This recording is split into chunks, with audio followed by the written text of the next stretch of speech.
Make sure you download the Woodward Sports app in the App Store and the Google Play Store today. Take Woodward Sports with you wherever you go and listen live on your phone or mobile device.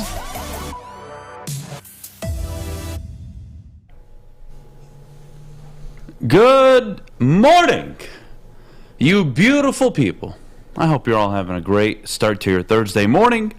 We are live here on the Morning Woodward Show, as always, 8 a.m. to 10 a.m. Adham, Beydoun, Jeff, Iafrate, of course. Fish, always doing a great job, like he always does. It's a beautiful Thursday morning. And you know what? I want to start the show off by saying how much I appreciate you, Jeff. Thank you. That's kind of how I'm feeling today, to be honest with you. Well, I appreciate that. There's no, there's no side, I don't know what the word is, but there's there's nothing behind this. It's just, random. No, I appreciate that. There's no... Don't get weird. Don't get weird. Don't get weird. I appreciate you, too. How are you? I'm good, especially after Went to the game last night?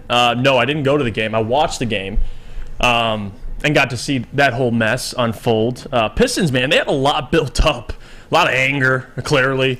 A lot of frustration, and they took it out on the Magic and completely obliterated them. But the Magic didn't shoot well. They struggled. But, yeah, the Pistons, man, they capitalized. Alec Burks, by the way. Alec Burks couldn't miss. Just broke my heart yesterday. And then at the same time, the Wings coming back down 4-0. Against not just any team, but the team that we probably hate the most in Detroit, outside of Chicago. Right. And that's the Pittsburgh Penguins. It was a great night. I thoroughly enjoyed it. And, of course, who puts up... I want to say it was 2 points. I could be wrong. But who put up 2 points yesterday after Darren McCarty earlier on Big D Energy that day was comparing his start to the year this year to last year? Lucas Raymond. Yeah, he had 2 points. You're right. Had himself a good game. I think he had 2 assists. Exactly. There you go.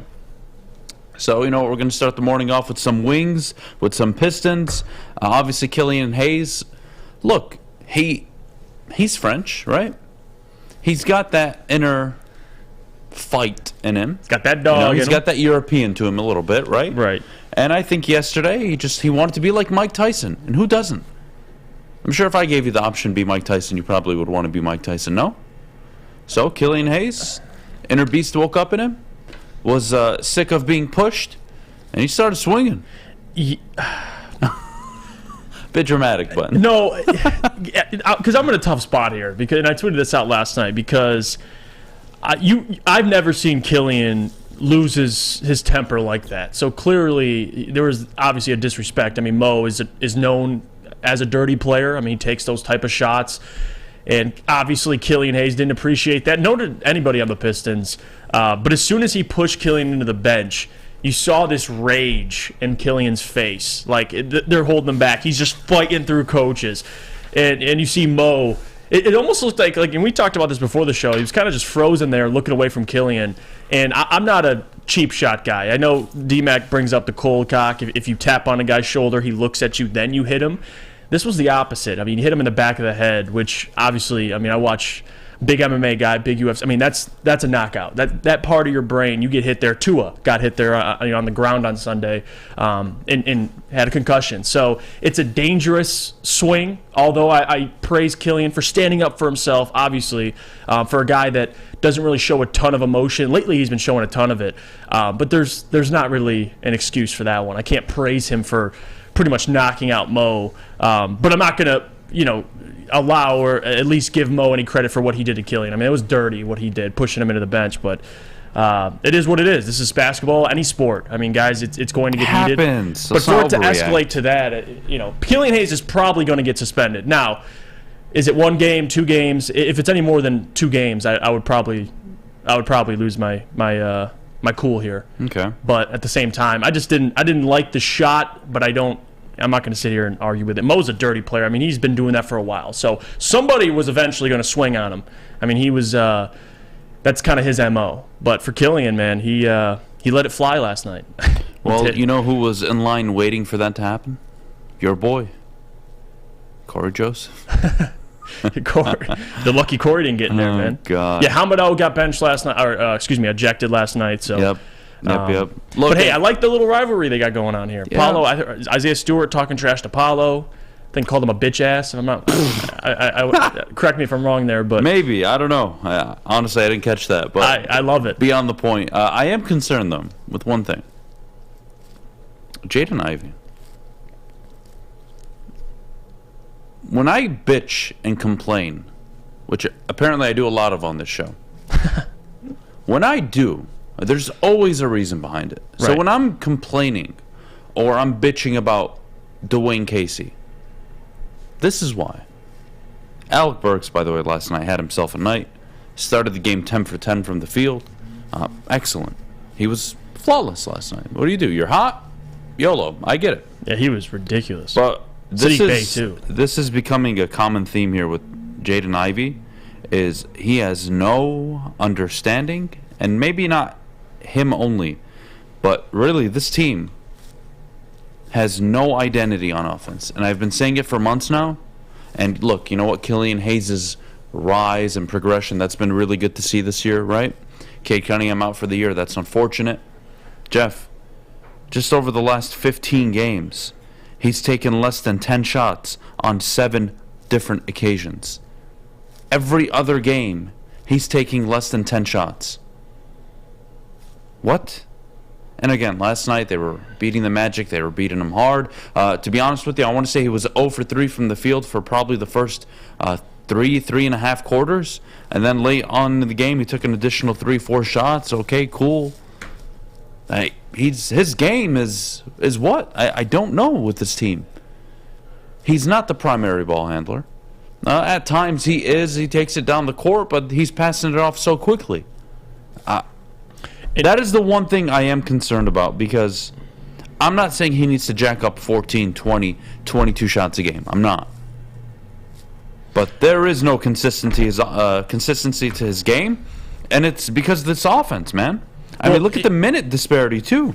Look over the last 15 games. He's only played over 30 minutes 4 times. And it's tough because, and I mention this a lot, because you're at the same time you're trying to win games. He's a rookie, and he's turning the ball over. Like, honest to God. At the end of the day, no, I get it. They're technically, they suck, and you could say they're tanking. But like when we say they're trying to win games, I mean, as if like winning is so much more important than developing your number 5 overall pick. But developing comes, you got to learn how to win. I mean, these guys got to win. If Dwayne has to put this message across. If you do not play well, you're not going to play.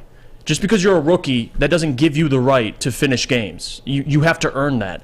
Him, turning the ball over, getting in foul trouble, not being efficient, that stuff isn't going to allow him to play, especially down the stretch. So I don't mind Dwayne being like, you know what, you're struggling, you're getting benched. Last thing I'd want is Dwayne just to let him roll, keep making mistakes. You got to correct these things. If I gave you that and I agreed, okay, which I think in theory is the right way to coach.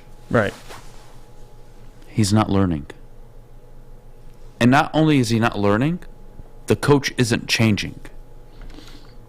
That offense is garbage.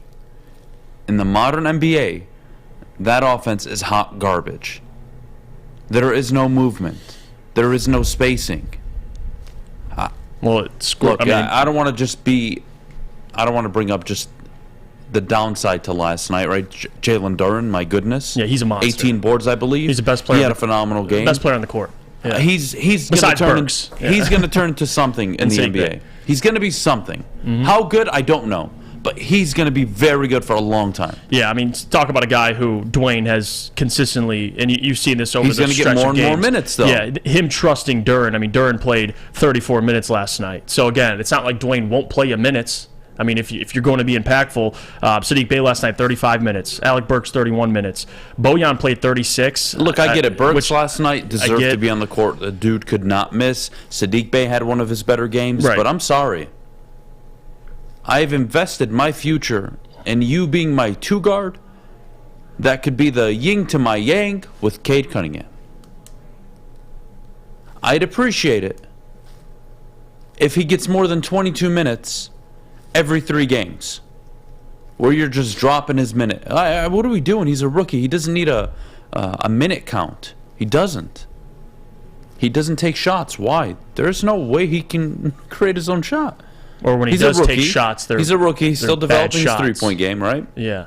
He's still an average 3-point shooter. He's an average mid-range shooter. He's okay from the free throw line, right? His strength is transition, attacking the basket.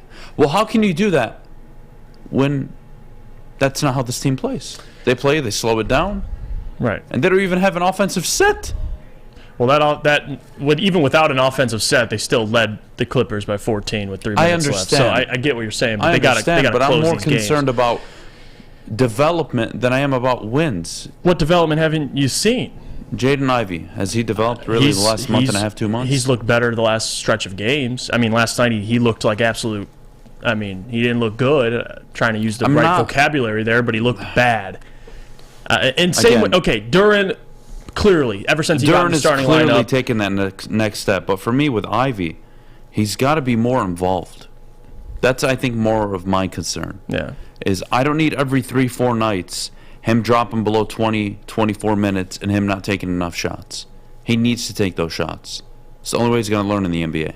But regardless, at least he had 6 boards and 4 assists last night. And Alex, did you pull that video I put in the in our morning show chat? I want Alex to pull it because I want to show the shot Killian took on Mo and just kind of get everyone's perspective on it. While he does it, I want to transition to the wings. Last night, down 4-0. Wasn't looking great. I turned off the game. went and made some dinner. What a hockey game. I get a notification on my phone, 4-1. Oh, good for them. Put it back in there. 4-2. Who scored? Let me go check. Nice. 4-3. Throw it back. Then they get to the third period. And it's 4-3. Like, oh my God. I'm going to turn this game on. And by the time I turn it on, 4-4. puck hits the back of the net. 4-4. You're like, what is going on here? They go to overtime. They win it. That was nice. I enjoyed myself watching the Wings last night. I'm not going to lie to you. And I got to give credit to Husso, too. I mean, for a terrible first period, the rest of the game didn't allow a goal. So, I mean, his ability to respond back, the Wings, man, they needed it and they got it.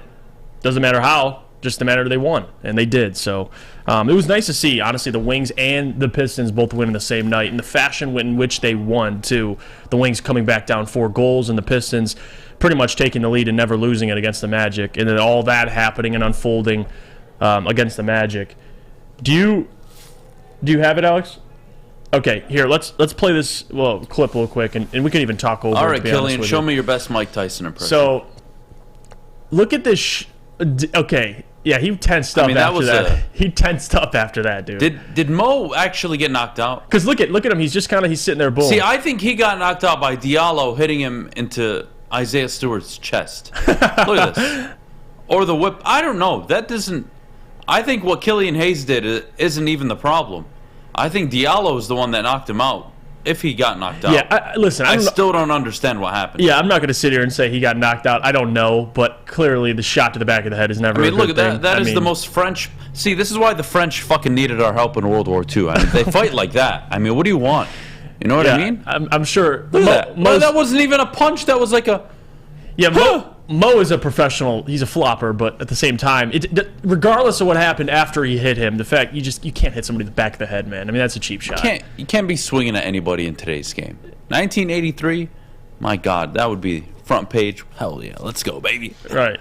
No, we're not in 1983. We grow up a little bit. I didn't have a problem with it. It was funny. I didn't love it. What are you gonna do? It was funny hearing the in the arena. You just hear, "Please do not get up from your seats. If you get up, we will arrest you." You know what? I actually want to talk about that, by the way, later on. Isiah Thomas said he could have prevented the Malice at the Palace.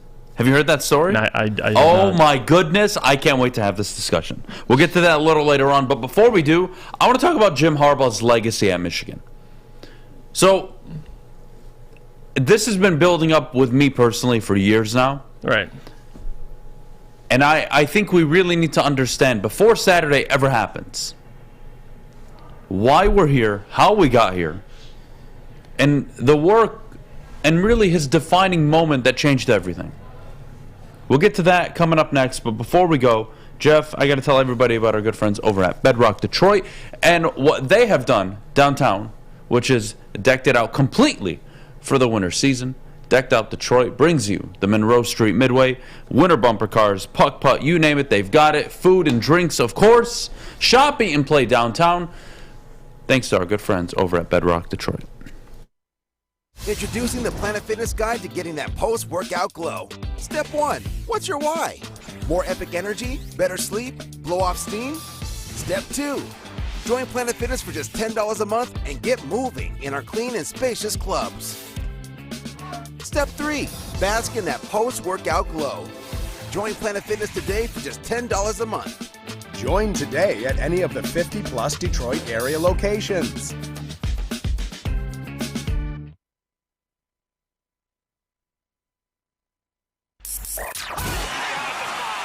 NBA championships. Detroit fans were there. 11 Stanley Cups. Detroit fans were there. 4 World Series wins. Detroit fans were there. And that one Lions playoff win in 1991, yeah, Detroit fans were there. Woodward Sports, where the fans are. Bowling Warehouse in Hamtramck is the home of the original football bowling game. 2 to play for $12, or you can pay $120 for a lane reservation for up to 10 people. $2 Mr. Beer Machine, full bar. Check it all out, foldingwarehouse.com. All right, we are back here on the Morning Woodward Show, live, woodwardsports.com. And I've been hinting at this for just over 2 years now. Almost 2 years.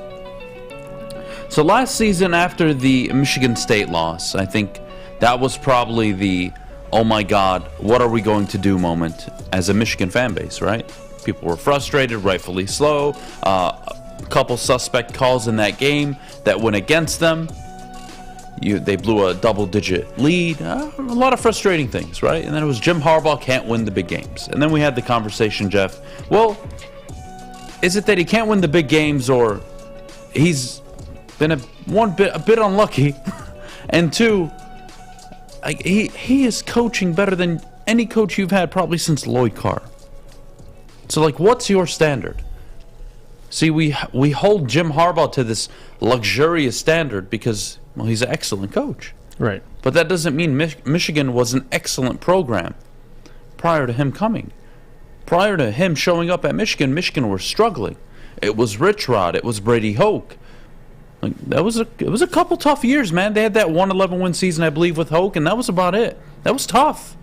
And he came in right away, Jeff, and they were 10 wins. And they were 10 wins again. And then it was 8. And then it was 10 wins again. And then it was 9. But in that 4-year stretch, they got up as high as 4 and 2 in the AP polls. Deep and late into the season. They were a bad spot short of winning the Big Ten. That, what do we call it? God, what's the phrase for it? Why am I losing my mind? The Michigan State punt. What is it called? Trouble with the snap. Trouble with the snap. Yeah. Lose a game like that, right? I mean, his time at Michigan, from day one till the day he fired Don Brown, to me was disappointing because he couldn't beat Ohio State, right? Yep. Losing to Penn State, losing to Michigan State even. It was frustrating. I get it. Michigan fans should be frustrated, right? This guy comes here to deliver. But when he made the Don Brown decision, that changed the game. And it wasn't that he brought McDonald. It wasn't that he had Minter. It was the fact that he was willing to change and be young and bring in young assistants and really re-innovate his motto. What was Jim Harbaugh early on? Let's all agree here. High energy. Who's got it better than us? Nobody, right? Dude, you love the guy. Yeah. Full of energy. By 2017, no, I wouldn't say, probably 2018, 2019, it got a little sour. It got a little repetitive. And then the COVID year, you just got sick of it. And you weren't sure if it was talk or not. Right? Gets rid of Don. Brings in the young guys. They win their Big Ten championship. They beat Ohio State for the first time in 10 years. Yes, they lose to Michigan State last year. But they ran the table outside of them. And they should have won that game last year. And then you go to this year. And they upgrade at quarterback. And they lose 3 players to the first round. I want to consider Ojabo a first-round pick. Just my opinion. He would have been one had he not torn his Achilles. But regardless, you lose 3 first-round talents on defense, and you get better on defense. And now it's Mozzie Smith. And now it's Mike Morris. And now it's Sanistril. Now it's a lot of these guys stepping up. Same defensive concept, and it's even better this year. And you run the table, you go 13-0. Jeff, you go to Columbus, and you embarrass them in the horseshoe. Ohio State does that to Michigan. Michigan doesn't do that to Ohio State. Now they do. In the last 2 years, Harbaugh's 25-2. 2 Big Ten championships, 2 college football playoff appearances, and he is poised on Saturday, Jeff, to win his first college football playoff game. For Michigan to win their first college football playoff game. To get to the national championship for the first time under Jim Harbaugh. To get to a title game. Since what, 97? This has been quite the turnaround for a guy I always felt was underappreciated. And I know you guys don't like the comparison. I can't help you with this. I can only try to explain it better and better every time I do it. But you look at Dabo Swinney's first 7 years and Jim Harbaugh's. The only key difference is that Dabo had success in what we all call, you call, meaningless bowl games. Right? Jim Harbaugh couldn't win bowl games. Remember that was an argument 3-4 years ago? Can't win the bowl games. Who cares? If it's not the college football playoff, why do you care? Now, if it's a Rose Bowl, we're having a different conversation. But you played in the Citrus Bowl, the Outback Bowl, the Peach Bowl, the Citrus Bowl. That's what you played in. Nothing else. You didn't play in the Rose Bowl. So, again, high stakes. You lose to Georgia last year in the college football playoff. Fine, no problem. Defending champ. Can live with it. This year, you're poised, man. And this is the same exact year Dabo took that next step. And what Dabo have in that year? Year 8, Deshaun Watson. I'm not saying J.J. McCarthy is Deshaun Watson. I'm not. But it was a significant upgrade from what Clemson had to Deshaun, and likewise with Cade to J.J. Cade can deliver you the game manager, and he can also deliver you what he gave you in Columbus. So for me, Harbaugh's time, how they've suddenly become a powerhouse, has always been in the making. But they were always a decision or two, a bad spot, trouble with the snap. It was always something holding them back from becoming what you're seeing them become now. And also, by the way, Urban Meyer, the second greatest college coach, only behind Nick Saban, in my opinion, ever, was also in the Big Ten for the start of those years. Like, we can at least give some context. And now that he's dominating the Big Ten, we understand, yeah, those were a tough few years. And that's why sometimes it's better to be patient instead of complacent. There's two very different things. In Michigan, we're, I would say, very patient with Jim. And he really delivered after the COVID year. Yeah. And you haven't looked back since. And that was the big thing, too. I mean, me and Mike had Braylon on the Jeff and Gentry show, and we talked about Jim and really what's changed the last couple of years, because Braylon won't even admit this. There was a point in time, and Michigan fans know this as well, where Jim Harbaugh, the conversation was, should you move on from Jim? And especially Ryan Armani talked about this yesterday, Armani and Edwards. Just the narrative for Jim at the time. I mean, you couldn't beat Ohio State, you couldn't beat Michigan State, and now you get to the point to where they're at now, where you win the Big Ten back-to-back years. You're in the college football playoff. You beat State this year. Things are changing, and that's why I love that you brought up complacency versus patience, because for Jim Harbaugh, patience now has paid off for Michigan fans, because look at the results you're seeing right now, the last 2 years, and what's changed. Not only, I think the big one, you hit on it, and I've talked with Braylon about this, asking him, why doesn't Jim get enough credit for the way you move off of Don Brown, you move to more of a younger coaching staff? And I think that's been the biggest thing, is having a younger coaching staff like a Mike McDonald or a Josh Gaddis or a Jesse Minter, now Sharon Moore, Matt Weiss, that can connect with these players. And you saw the result of that with Mike McDonald his first year. And now, even without Mike McDonald, Jesse Minter replacing him, they're established. Now the culture's there, right? It doesn't matter who you bring in, whether it's Jesse Minter, Mike McDonald, Josh Gaddis. It seems like even when they replace these guys, like even this year, I was worried about the co-offensive coordinator, Sharon Moore and Matt Weiss. I was skeptical at first, even when they were first hired, but now you're seeing it pay off. And now you're getting to the point where you're trusting Jim. I mean, you beat Ohio State in that fashion back-to-back years. The ball's in Michigan's court now. And recruiting, obviously, with NIL, Ohio State, with what's come out recently about them complaining about NIL and losing recruits, they're still going to be able to recruit at a high level. But Michigan now has the upper hand. You beat Ohio State back-to-back years. You've made the college football playoff back-to-back years. You have a chance this year to win a national championship.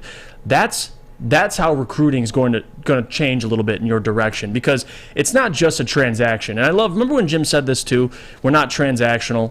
Or it's not that. When you come to Michigan, it's more of a family environment. It's a culture. You're growing, you're developing, and you're seeing a lot of players now with Mike Morris, for example, Mozzie Smith, guys that have been there for a couple of years, now having breakout seasons, even with losing Aiden. I mean, who knew Aiden before last year? And he comes out and has a breakout year under Mike McDonald. So the player development, getting a younger coaching staff, Jim being self-aware enough to understand the position he was in, taking the pay cut, and now looking at where they are now, I mean, Michigan fans are happy with Jim Harbaugh. I mean, obviously he deserves a raise, but people would even argue he deserves to be around for a long, long time. So for Jim, it's great how everything's unfolded. You've kind of called this talking about Jim in his first 7 years, compared to Dabo Swinney, and you're seeing that take off. I mean, after the COVID year, like you said, 12-2, 13-0 this year with a chance to make the national championship. This is everything Michigan could have asked for, to be in the conversation. And we know the brand Michigan is, but you got to be in that conversation, and now they are back-to-back years. You're one of the 4 best teams in college football. I mean, Michigan fans cannot ask for anything more out of Jim Harbaugh at this rate. He's doing everything, and now with JJ at the helm, probably I think in talent-wise, probably the most talented quarterback at Michigan with what he can do. You get a 5-star. You're expecting in the future to be able to recruit another great, possibly 4 or 5-star quarterback. That's how this thing's going to be sustained, is how do you go from here? After JJ, after all of the significant players of Donovan Edwards, how do you keep this up? And recruiting's going to be big, and if you're having results like they've been having, recruiting will come to them easily. So Michigan's, man, their future looks bright, and they have an opportunity this year to not only make it to the college football championship, but in my opinion, they have a good chance to win it. So the ball's in Michigan's court, man, and the last 2 years beating Ohio State, that's meant everything, because that was one of the biggest things, the reason why you'd fire Jim Harbaugh. You can't beat Ohio State, you can't beat Michigan State. He's done both of those this year. Jesse Adams, all credit to him. I like this comment. He says, Michigan acts like they are a big boy, they are a big boy, and a big boy program would never let him stay in charge. If they lost so many times to the rivals, Texas, Oklahoma, Bama, Auburn, USC. Jesse, I would agree with you for the most part. Again, when Harbaugh took over Michigan, he elevated their brand. He brought them back to what they could be, but you never considered Michigan a perennial contender nationally, a powerhouse, winning 2, 3 championships in a 6, 7, 8 year span. That's never been Michigan's history. Now, recent history, you look at Clemson, you look at Bama, you look at Georgia now, LSU. Those have been the teams, right? Ohio State. That's never been Michigan, especially in the new format. So what is it? You guys need to pick and choose. You tell me. Because I know that when Jim Harbaugh took over, immediately day one, the fact that they were a minimum of 10 wins every year on the calendar, to me showed me he was the right coach. Now, could you beat your rivals? No, he couldn't in the beginning. And Michigan fans that were frustrated, rightfully so, yeah. And no donors. problem. No problem at all. No problem with that. But for me, it's always been one person that was holding them back, Don Brown, and his flawed defense. And the year they make the change, they haven't looked back. Let's take a break. When we get back, Isiah Thomas says he could have prevented I gotta the see Malice this. at the Palace. I gotta see which this. I'm glad he didn't, and I'm glad it never did, because that's one of the greatest memories I have as a child. But we'll get to that coming up in just a bit. But before we go, I got to tell you about my good friends over at Lady Jane's Haircuts for Men. Open 10 to 8, 7 days a week. Walk in anytime. No appointment necessary. They're awesome stylists, will take care of you like they take care of me. So what are you waiting for? Check out any local Lady Jane's near you. Lady Jane's Haircuts for Men. It's wicked awesome. The sports marketing agency would not be who we are without great community partners like Higuera Health and Carol Zaniga. It's an awesome opportunity to partner with your organization. Higuera Health is a comprehensive behavioral health organization. We serve children through older adults with mental health, substance use, and developmental disabilities across Western Wayne counties, and really excited to now be in downriver communities as well. Give us a call at 734-458-4601. You don't have to go to the beach, man. You don't have to get your butt crack full of sand.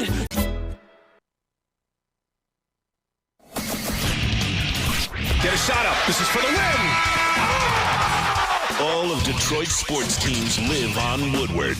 All of Detroit's sports coverage lives on Woodward Sports. Driving the best in Detroit sports coverage. Let me tell you about my good friend Michael Phillips. Being in the game for over 23 years makes him one of the more qualified individuals, and to me the most, to help you, myself, your family, my family navigate through what is currently a very, very hectic market. So whether you're looking to buy or sell, Michael Phillips is your guy. Give him a call, 313-403-0011. It's 313-403-0011. We are back here on the Morning Woodward Show. I'm sure you all have watched, unless your name is Jeff, Isiah Thomas speak on the Pivot podcast about the malice at the palace and why he could have, should have prevented it. Well, Isiah explains that he was the head coach of the Indiana Pacers prior to that. Yep. And he was coaching the All-Star team the year prior. He had helped build, along with Larry Bird as the GM and the guy, the lead basketball operations, I believe, for the Pacers at the time. And they built a really damn good team in Indiana. Yep, Larry Bird was... They won a lot of games. Yep. And at the end of the year, Larry Bird fires Isiah Thomas and brings in Rick Carlisle. How ironic is that? Well, fast forward to next year, Pacers win a ton of games. Looks good. They go play in Detroit. Isiah Thomas says, one, that would have never happened because I don't believe the fans in Detroit would have acted like that had I been on the sideline, number one, Jeff.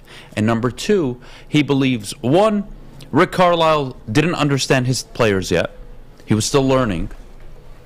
And three, Isiah would have pulled Artest and his starters, O'Neal and the crew, if they were up 15 that late in the game. Right. And imagine a scenario where Isiah Thomas is the head coach. And I don't think anybody's throwing shit on the court if Isiah Thomas is the head coach of an opposing team. I just don't see it. Yeah. But regardless, Rick Carlisle, leaves him in, him being Ron Artest. And what happens after is one of my favorite childhood memories. Now, as crazy as it was, as maybe as bad of a look it was maybe for the NBA, I thought it was amazing. I thought that's what sports is about. You know, we're always about sportsmanship, and I think that's so important. It's the number one priority always. You should always show good sportsmanship. Having said that, look, when you're in competition and you're fighting and you're battling and it boils over, sometimes that's some of the greatest moments you see, and it doesn't always have to be fighting, Jeff. But what'd you think of Isiah Thomas's thoughts? No, I mean, I agree with him. I think if Isiah Thomas was there, I think it'd be a different atmosphere a little bit. Now, we all know how it started.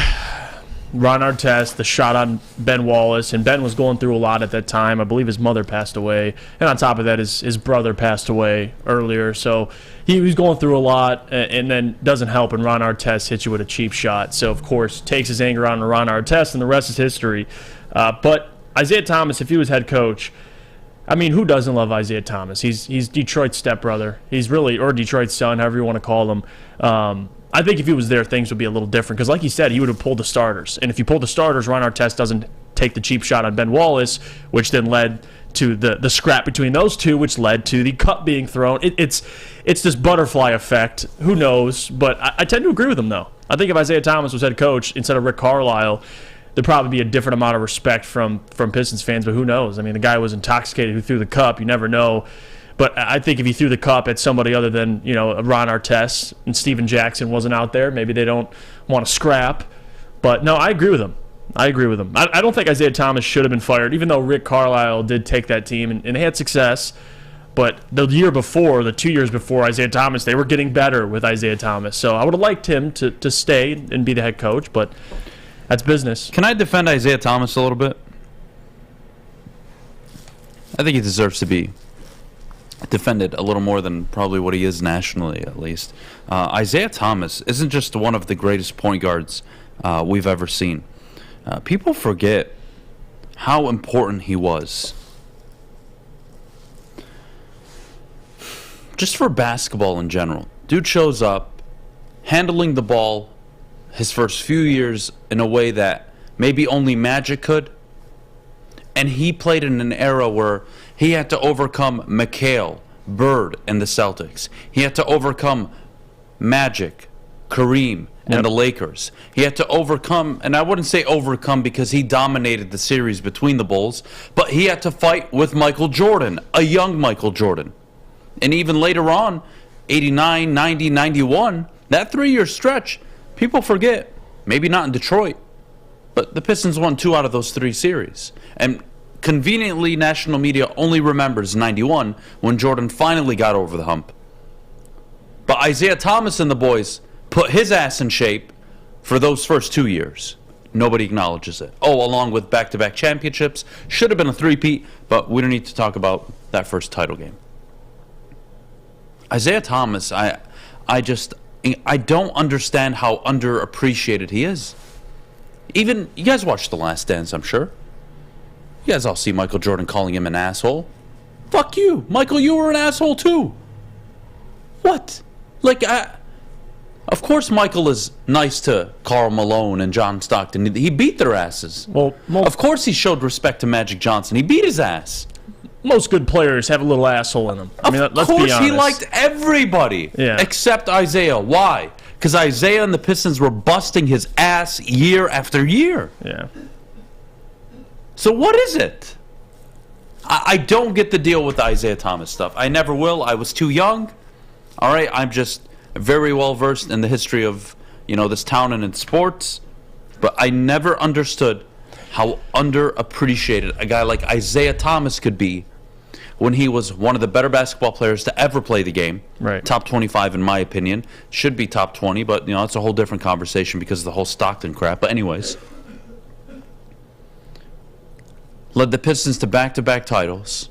The Pistons, out of all teams, played in the era of Bird and Magic, and he gets swept under the rug when he was a guy that was going out there and playing just as good as they were and winning just as much almost as they were. He got to 3 finals. Nobody talks about it. It's like 1988 to 1990 is just, we don't acknowledge that in NBA history. That never happened. Magic was old, even though he got to the chip in 91. And I think at the time, too, and Terry would tell you this, I mean, I think the Pistons at that time had a bad rap nationally compared to, a Jordan, even though Jordan did a lot of messed up crap. I mean, you can go back and watch. But at the same time, that was a narrative for the Pistons in Detroit and how they're thugs and, they play the game dirty. In reality, people from Detroit had nothing but love for the Detroit Pistons and those guys, the bad boys. So it's really just different perspectives, right? Locally, we understand how much Isiah Thomas means to the city, how much the bad boys mean to the city. But nationally, they never knew. It was more of we see headlines or we see Isiah Thomas, them walking off the court. No one really cares to know the story and the things behind. That's why I love that Isiah Thomas has been doing more of these interviews because people deserve to know. I mean, he talked a lot about that as well, the explanation of why they walked off the court. And if people just heard his side of a lot of this stuff, I don't think the national, and I don't think anybody hates Isiah Thomas nationally, but people would understand. And people from Detroit do, but nationally it's, you just read these headlines. And most of the time, Jordan was right in people's eyes. Look at this run from 1980 to 1991. 1980, 1981, 1982. The early years of Isiah Thomas, Lambeer, Tropika. Right. They suck. 21 wins, 39-37. Okay, fine. But from 83 to 1991, the Pistons are a playoff team every single year, have one 60-win season, 4 50-win seasons. They get to the conference semifinals 4 different times. They get to the conference finals 5 different times. They get to the finals 3 consecutive years. They win the finals back-to-back in 88 and 89. Technically 90 if you want to add that additional year, but whatever, beyond the point. Mm-hmm. And they did all that when Magic Johnson, Larry Bird, and Michael Jordan were dominating the league. Are you kidding me? Yeah, and I love people that, because people are commenting right now, WoodwardSports.com, talking about the Celtics and how they did the exact same thing, walking off the court. Nobody cares. Nobody remembers that. That is fucking insane, by the way. Larry Bird walked off like a bitch. Yeah. And it took Isiah Thomas, and I forget the other individual, so excuse me, that they pulled Kevin McHale at midcourt. Was that Joe Dumars? Was it Dumars? I don't remember. Way, yeah. Regardless, Either way. They pull him, and he was trying to walk away. He's like, yeah, whatever. Like, all right, congrats. And then he walked away. He didn't walk up like, hey, man, good job. You beat us. You deserve it. Move on. Fuck you. Michael Jordan getting upset. We shook their hands 2 years prior. Maybe you have a case. Maybe. In the Game 7, you did shake all of their hands. Yes, you did. By the way, it was Bill Laimbeer. Bill Laimbeer? Okay, thank you, guys. But even so, that's not how it was handed off to the Pistons. So I'm sure in the moment they were like, you know what? Boston never gave us ours. We're not giving them theirs. Right. And to this day, I don't see a problem with it. But again, we're local, so it's a different perspective. In general, we understand. I think ethically, that's how it was. Now, sportsmanship-wise, it's not the best look. You could have dabbed up Michael Jordan and said, hey, man, the league is yours now. Congratulations, yada, yada, yada. But, again, 3, 4, 5 years ago, that's not what happened, and nobody talked about it. Right. But because it was the darling Michael Jordan, who I still think is the greatest player ever, come on. That's media. Yeah, national media, man. They did not appreciate the bad boys. But now looking back on history, I think most guys, that if you enjoy basketball, historically about the NBA, you appreciate the bad boys and what they brought to the game and what they did in an era where they had so many all-time greats. It's unbelievable. So, again, locally, we all have a different perspective than nationally, but people nationally now, he's going on the pivot. He's going on these Flannel podcasts. Sam's opinion. Things are coming out. Flannel Sam, I wonder what his opinion is on, what's it called? I don't Isiah Thomas and Bill Laimbeer's players. I don't want to know. I want to know. I really don't want to know. Call Flannel Sam. Don't call him. Don't ask him. Don't ask him any Hall of Fame questions. I'm going to ask him. Can you turn off my mic so people can hear him? Yep. Just a little bit. Uh-oh. I know what I'm doing here. Hey, buddy. Good morning. Good morning. I have a question for you. Yeah. What are your thoughts on Bill Laimbeer as a player? I think he was sort of a little bit before his time, kind of that stretch 4 or 5. I like Bill Laimbeer. I kind of think he's gotten underrated as a player because he was sort of that bad boy. But I think he was vital to those teams. I'm glad I called you this morning. Thank you for that. Of course, man. Appreciate you. Ask him if Dennis Rodman's a Hall of Famer. Do you think Dennis Rodman's a Hall of Famer? Oh, of course he's going to say yes, Jeff. Shut up. Well, you would hope. No, Jeff's giving you crap, Flannel. Don't worry. I got you, buddy. Great answer. Dennis Rodman's a Hall of Famer. Well, if you get in early today, feel free to stop in the studio, okay? All right. Thanks. All right. Bye-bye. All right. Just making sure. I had to just ask him. Oh, my God. I was shocked. He gave him credit. Holy hell, I was not expecting that. When he said, I thought he was a little, I was going to say, wait, he's going to say overrated. I know. And he said he was a little ahead of his time, more of a stretch. Oh, my goodness. Flannel Sam. No, I think Flannel's just dug in the grave on Ben. And you know what's funny? He's a brighter kid than we give him credit for. I'm glad Flannel brought that up, too, because I feel like the antics of Laimbeer kind of overshadow how good of a player he really was. I don't know how much you're into analytics. I don't think it tells the full story. Yeah. But at least it tells some of the story. Right. You go to all those years, who's got the most win shares on those teams? It's not Isiah Thomas. Yeah, no question. It's Bill fucking Laimbeer, man. Yeah, he was the rock. Let's take a break. When we get back, we'll get back to Michigan football. Actually, no. I don't want to get to Michigan football yet. We'll get to Michigan football back at 9:40, okay? Coming up next, where Derek Carr will end up. Jeff, I'll tell you why his move to not only get benched, but where he will be traded to, in my opinion, will deeply impact the Detroit Lions. Why do you think I'm wearing black? It's Josh McDaniels' funeral. He's on his way out next. It's got more implications than just that. I promise you. This move deeply affects the Detroit Lions. I'll explain it coming up next. But before we go, Jeff, our good friends over at Cintron. Well, guys, currently I am drinking Cintron after that Killian Hayes shot last night. I had a lot to talk about, so I had to get energized, and Cintron is the official energy drink of the Red Wings. They've combined all three of their delicious flavors, sugar-free, cranberry, and original. You can pre-order your Cintron six-pack sampler box today at cintronworld.com/Red Wings. Get energized with Cintron. Love Woodward Sports? Love wearing clothes? Then you should be wearing Woodward Sports clothes. Check out our full line of merch at woodwardsports.com. Just click on Shop. We have all your favorite designs, like Dan Campbell kneecaps, Beverly Hills Golf, Woodward Golf, and of course, our own logoed out merchandise. Men, women, infants, kids, all love Woodward Sports. Impress your friends. Impress your boss. Impress your dog. Buy Woodward Sports merch today. What's a winter wonderland if you can't shop, eat, and play?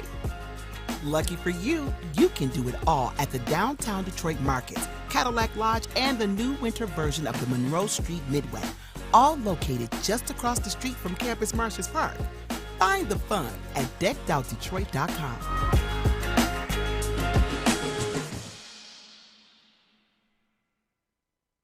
Hi, I'm John from Better Rate Mortgage, and to me, family is more than blood. That's why I have the biggest family in Metro Detroit. If you're looking to buy a house or refinance and need a loan, come get treated better than family by me and our entire team here at Better Rate Mortgage. We pride ourselves on giving you better advice, better service, and a better loan experience. That's why we are Better Rate. If you're looking for a new mortgage, come get treated like family. Actually, better with Better Rate Mortgage.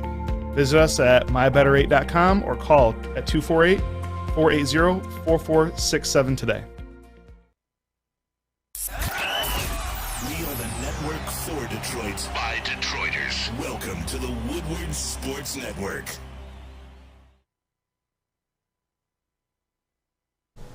At Alta, uptime matters. Alta Equipment has everything you need to get any job done. If you have a big project coming up, Alta Rent has you covered. Call them today, 844-GO-TO-ALTA. That's 844-GO-TO-ALTA today.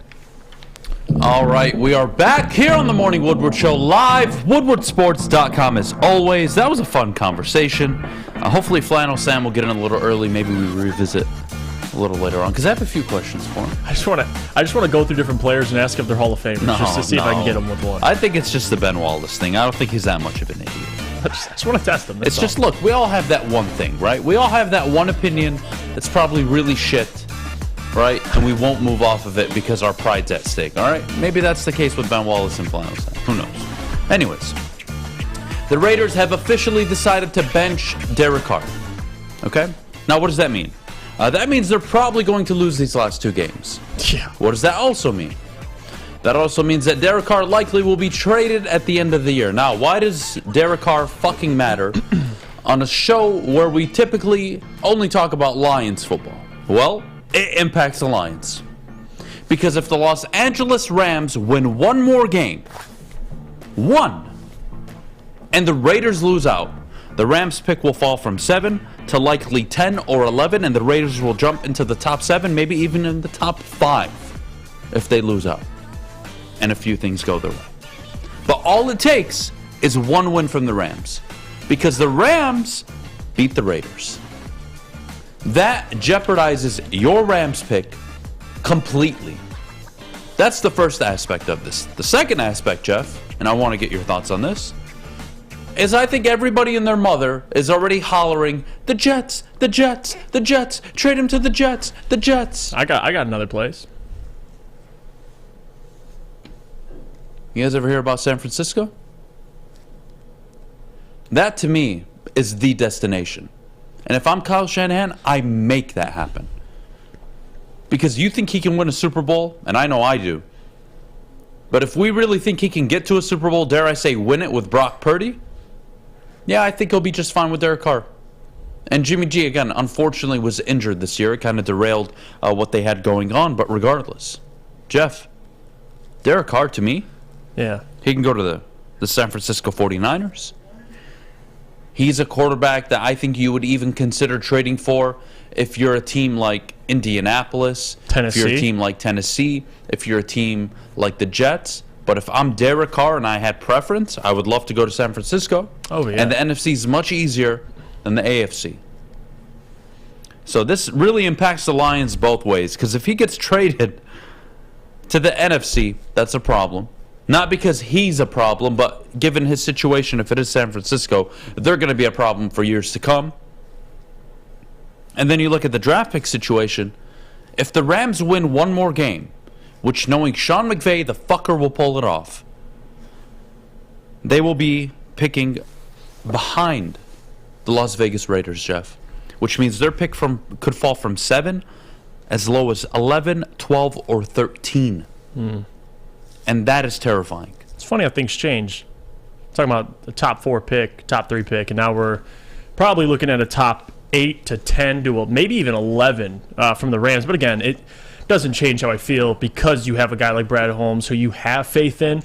Obviously, you want a Jalen Carter, Will Anderson, one of the better players in the draft, but I'm not as concerned as I would be in previous years. But for Derek Carr, multiple destinations I can see him fitting with. You named a couple. San Fran's interesting. You got to see how they maneuver the cap to get him in there. But no doubt, other destinations include, you can really go through a lot. You know how many teams need a quarterback right now that have good defenses or at least good rosters? The Jets, the Titans. A sleeper one you could bring up would be Seattle, depending on the Geno Smith's future. There's a lot of places for Derek Carr, and that's what kind of was so appalling to me with Josh McDaniels, right, the offensive coordinator, guy who worked well with Mac Jones and was accredited with why Mac Jones had such a good rookie year, and now with Derek Carr, you're ready to move on from him, not even your first full season with him. He's the reason why Devonta Adams came there, right? So, again, that's the most confusing thing. You're going with Jarrett Stidham to end the year. Clearly, they're tanking. You're going to lose the rest of the games. There's no way you're winning a game with Jarrett Stidham. I will bet money on that. But what does the future of the Raiders look like? If they move into the top 5 pick, are they taking a quarterback? Most likely. Because who are you taking? I mean, you know who the Raiders are taking? I'll tell you from now. CJ Stroud? No. He won't be on the board. Because I don't think they move into the top 5. Where do you think they sit? With the 6th or 7th overall pick. Don't say Will Levis. Will Levis. Oh. And look, hey, Jeff, I've been with you on this. I've sat up here and said garbage tape, garbage film. But I can't be ignorant to information. Will Levis has special arm talent. Can we both agree on that? Yeah, so did Zach Wilson coming out. Wait, I know. He could sling the ball. I'm not justifying it. I'm explaining. But you're right, yes. Explaining the reasoning. We'll go with it. Okay, yes, he does. He's got ridiculous arm talent. Some are saying they haven't seen a quarterback of his size have that type of talent since Josh Allen. Of course. Again, teams do this every year, okay? I'm not justifying it, but I'm trying to explain the psyche of a team that is looking for their future quarterback. If I'm Josh McDaniels, and I'm in a, quote, rebuild now, even though he took over a playoff team, which is beyond me, but whatever. We're going to look past that right now. Will Levis makes sense. And just public info, I'm sure you all expect this. Maybe you don't. But if you don't think Will Levis is not going in the top 7, top 8, you're wrong. He is. Yeah, no doubt. There's a team that's going to look at that physique, that structure, athleticism, arm talent. They're going to say, we're going to figure it out. If the Bills could figure it out with Josh Allen, we can figure it out with Will Levis. And that is a reason for most quarterbacks. And people forget Josh Allen, his first year, garbage. What, 58% completion percentage, I believe, or 52? Right. And then his second year was 58. What changed in year 3? They got him Stephon Diggs. And by his 3rd year, he became a star. But year 2, he was still very good without a huge supporting cast. And they won, I want to say, 9 or 10 games in Buffalo. But then they got Diggs and boom, it clicked. So if you want to invest in a quarterback, Will Levis to the Raiders makes sense, but I can't call it a stupid pick, whether it's the Raiders, whether it's the Colts, whether it's the Panthers. I can't call stupid on Will Levis because history tells me it's worked before. Fair? Josh Allen worked. Yeah. Yeah. Didn't have impressive college tape. No, I get it, but that's all. We just keep bringing up Josh Allen. I understand. It's like, but the same reason why Russell Wilson propelled players like Baker Mayfield and Kyler Murray to get drafted number 1 overall. Why? Because of Russell Wilson. Quarterbacks like that never get drafted number 1 overall because of their size, unless Russell Wilson and Drew Brees have the success that they have. Mm-hmm. It's that simple. I think another quarterback. So we're an NFL as GMs, as owners, as scouts. We're adapting always. We're trying to compare. What can I get out of you? Can you be him? Right? Now, there's just special cases that guys come out and they make their own name. Herbert, Burrow, right? Well, holy hell, you can't really justify that because they're not anybody. They're themselves. It's ridiculous.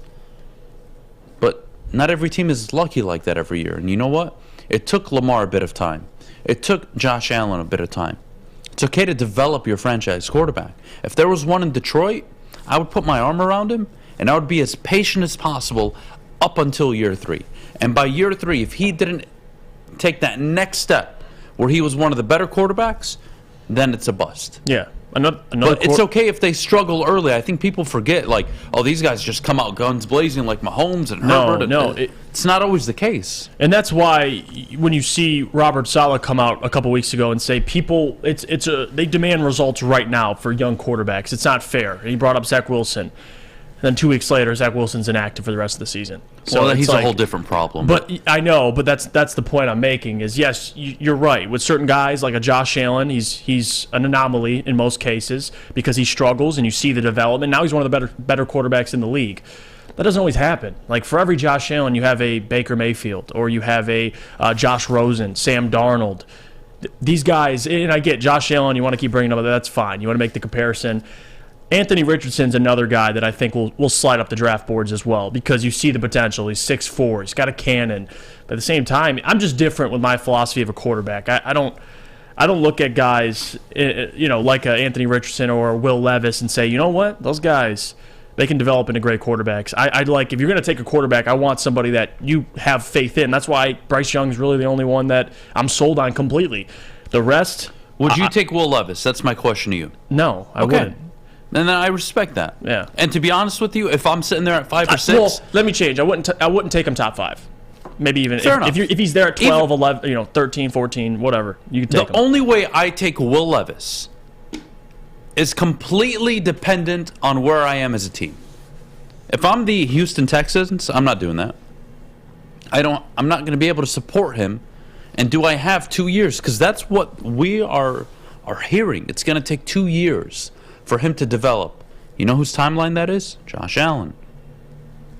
So he needs to go to the right situation. And more so than quarterbacks having the intangibles, the leadership, the arm strength, the mechanics, everything, where you go matters just as much. And people underestimate how fortunate Joe Burrow was. Joe Burrow showed up to Cincinnati, yes, a dump. But T. Higgins was there. And Tyler Boyd. And you know who tore his ACL his rookie year? Joe Burrow. Bengals didn't win another game all year. Maybe one, I believe. Where'd they pick, Jeff? 5. Who'd they take with that 5th overall pick? Jamar Chase. Super Bowl, boom. That was an anomaly, but regardless. Where you go, what happens, what your situation is, who's your coach, what's your surrounding. That matters. And I don't think Vegas is a good destination for a quarterback. I don't. Because Devontae Adams is an aging wide receiver. This is a team that went from a playoff team last year to suddenly a team that's going to be picking in the top 10. It's pathetic.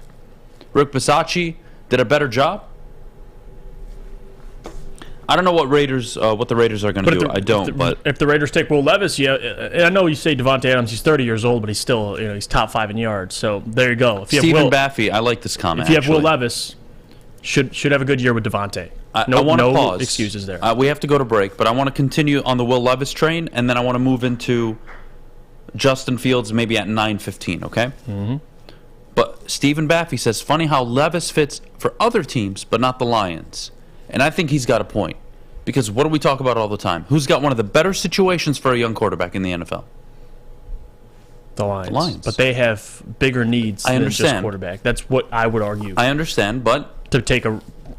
take a flyer on somebody. I'm just saying that when we want to talk about getting the guy, people like Steven make a fucking very good point. So I want to continue that. Let's take a break. When we get back, we'll continue the conversation. But before we do, Jeff, our good friends over at Guardian Alarm. Well, speaking of defense and addressing that in the draft, you can address it with Guardian Alarm because they spend time protecting your house and giving you peace of mind. Call 1-800-STAY-OUT and you can rest easy knowing you have 24/7 protection. That's 1-800-STAY-OUT. Let them know your friends at Woodward Sports sent you. How do you not? Introducing the Planet Fitness Guide to getting that post-workout glow. Step 1. What's your why? More epic energy? Better sleep? Blow off steam? Step 2. Join Planet Fitness for just $10 a month and get moving in our clean and spacious clubs. Step 3. Bask in that post-workout glow. Join Planet Fitness today for just $10 a month. Join today at any of the 50-plus Detroit area locations. It's a great day to get some Centron in your life. Okay. There it is. Centron, here we go. Gotta grab the cranberry.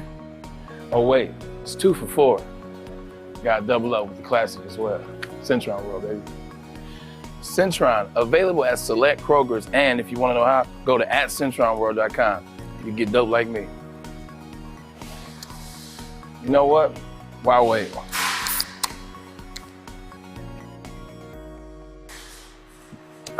Great taste, guaranteed.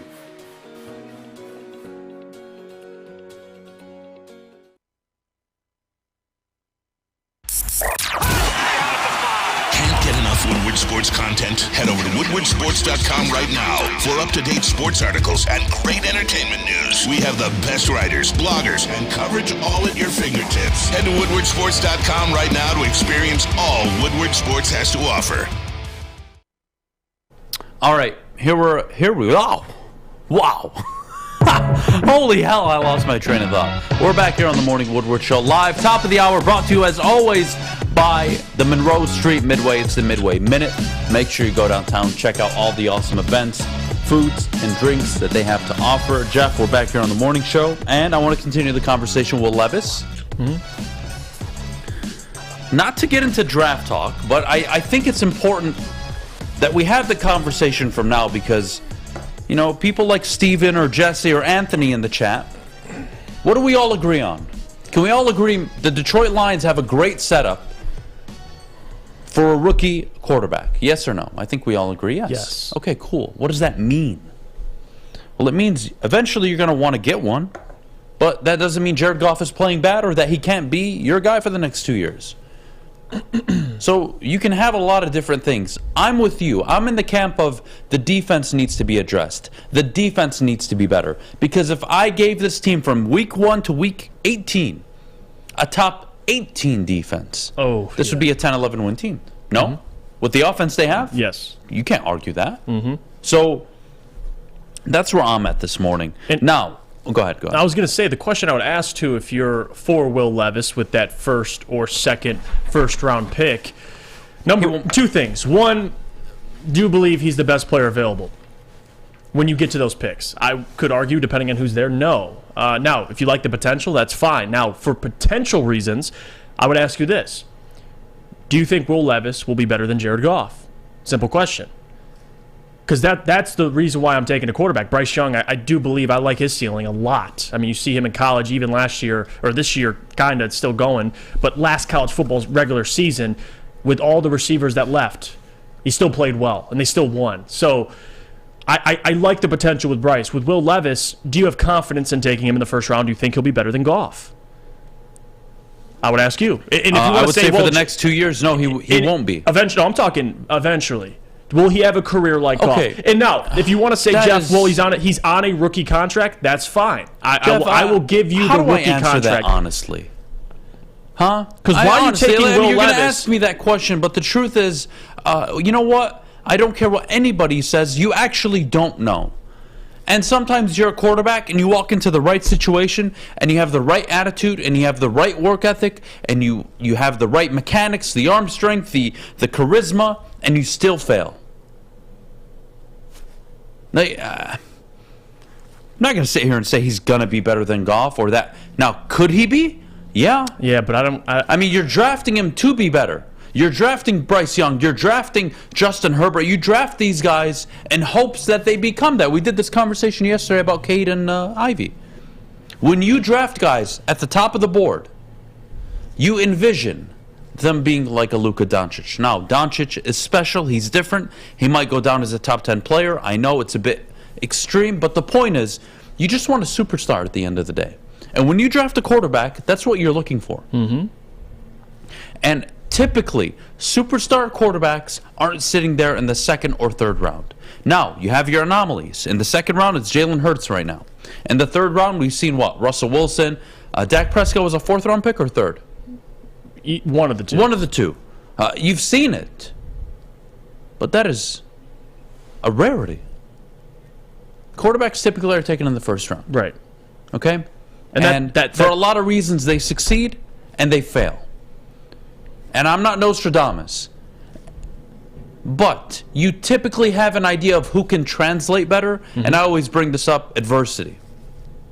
That's one of my key ingredients to any formula I will ever use to evaluate a quarterback. Can you handle and have you handled adversity? You knew Joe Burrow did. You knew Justin Herbert did. Even Tua at times went through adversity. Some of the better quarterbacks in the NFL have all gone through adversity. Nobody believed in Lamar. Kyler Murray was too short. Tom Brady, 6th-round draft pick. Aaron Rodgers fell later in the first round. Excuse me. Mm-hmm. But right, Russell Wilson, 3rd-round pick. I'm giving you a common trait among the better quarterbacks in the NFL. But I can name not every one of those quarterbacks, but most of them. You can give me tape.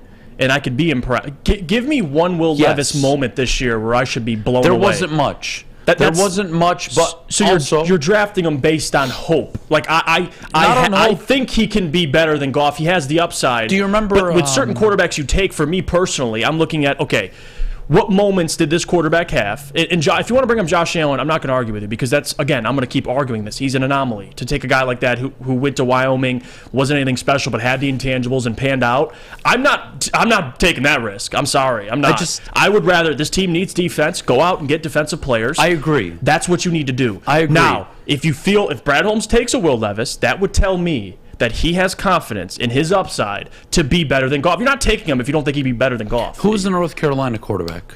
Drake May. No, before. Sam Howell. Sam Howell worked his way into a top 3, top 5 pick prior to his last year at UNC. And that last year, he lost 3 players to the NFL draft on offense. They were significantly worse, especially at wide receiver. And he struggled. And he fell his way out of the first round. Levis, for some reason, Jeff, I'm not saying it's right, but for some reason has struggled at Kentucky. Put up awful numbers. Put up donuts against some of the worst and better teams in the SEC. And you know what? Teams are still bought in. Why? He's checking boxes. Whether I agree with it or not is irrelevant. It's not what I think about Will Levis. It's what I know will happen, which is he will be taken in the top 10. So if you're the Lions, you're not getting him at 18 or 17 or 15. He's going top 10, as he should, because if I'm a GM, there's one ticket that I can cash in that I know will set me up for 10 years, and that's me hitting on my quarterback. If I draft Ndamukong Suh, if I draft Calvin Johnson, it doesn't mean shit. If I draft Justin Herbert, if I draft Joe Burrow, I'm suddenly relevant for 10, 12, 15 years. But and just to put some context with it, if you draft Zach Wilson, you get set back 3 years. Yes, when you fail. So, right. Look, I mean, that's the risk. Let's all cut this shit. Like every single one of us or you at home have all known that every single one of these quarterbacks would be good or be bad. Cut the shit. If there was a science to it, everybody would have a franchise quarterback right now. That's the reality, and they don't. And the truth is, I would rather high risk, high reward on a quarterback if I'm a standard NFL team that is dying for a franchise quarterback. Now, the Lions are in a different situation. They got Jared Goff. He's playing excellent. He's playing at a Pro Bowl level. He's playing at a high level. You don't have to worry about that right now. You can address the defense, and you can go and win your division next year. You can maybe win a playoff game next year if you can address the defense and nail those picks. But when we talk about Will Levis and it's a joke, and no, it's not. Because it was a joke that Josh Allen went, 7th or 8th overall? And who's laughing now? Who's laughing now? I bet you any money, if I was doing a show back then, I would have laughed at the Josh Allen draft pick. Fully admit it. I probably would have laughed. Who's laughing now? I get that, but for every time you laugh, there's the Zach Wilsons. There's the Baker Mayfields. Marcus Mariota. The Baker Mayfields. That's real. Josh Rosens. Yeah, the Josh Rosens. That is real, man. So everyone can cut the shit without justifying it. You justify at any point. I don't care who you are. Jamarcus Russell over Calvin Johnson. How do you think the Raiders feel about that one? But you know what? At the time, he was the fucking top prospect coming out of college at quarterback. The Raiders needed a franchise quarterback. Sam Bradford and Ndamukong Suh, the same shit. Sam Bradford was perfect, remember? He had everything. Oklahoma, stud. He's got the pretty face. He's got everything. You think they would have preferred Ndamukong Suh? Probably. Come on. We all know drafting a quarterback is the hardest thing to do. And when you do it, you try to surround him as much as possible to succeed. That's it. That's all you can do. And I'm not arguing he won't be one of the top quarterbacks taken. I'm arguing from the Lions' perspective, if you should take a chance on him, no, you shouldn't. Because they're not in a situation right now. They still have a roster to build. Now, if you want to talk to me about Will Levis going early in the draft, I'm not going to argue that. I think a team will take him based on what they think he can be. I think if you're at 4... Now, if I'm a general manager, I'm not taking him. I'm sorry. Especially if you're building a roster. If you're sitting there at 10 and you have an opportunity between a potential Miles Murphy or a Brian Bresee or Will Levis, I'm taking those two every day of the week. Of course. Because but I'm what going if I with told you both of the 3 players? Stop getting... Yeah. Of the 3 players, Brian Bresee is an all-pro defensive tackle. Miles Murphy is an all-pro edge. And Will Levis is an all-pro quarterback. Which one do you want? What about this? Who do you think would have the lowest floor of those 3? I agree. And that's why I would agree with you in taking those players. Because at worst, I'm getting I understand, starters on my defense. We at least have to be fair and say, yes, you know what, maybe if you were the GM, you would pass on him. But who cashes out the highest ticket? It is the quarterback. And that's why I don't get mad at teams for taking a chance on their quarterback. Why'd Robert Saleh? You think Robert Saleh wouldn't love any of those other players except Zach Wilson? Oh, they regret it. Yeah. They regret it. Yeah. But you know what? At the same time, if they didn't take him and he did work out, who's the jackass now? Like, you just don't know. Right. And you got to take your chances again, on the quarterback. hindsight I think 2020. That's really just my theory is if you're going to take a quarterback, take him. Don't wait. Don't wait for him to fall to you. Go get your guy. If you believe in him, go get him. Yeah. And that's why, like, I'm gonna back off the Will Levis jokes because the truth is, I get it. I see it. I've seen it before. I've been right. I've been wrong.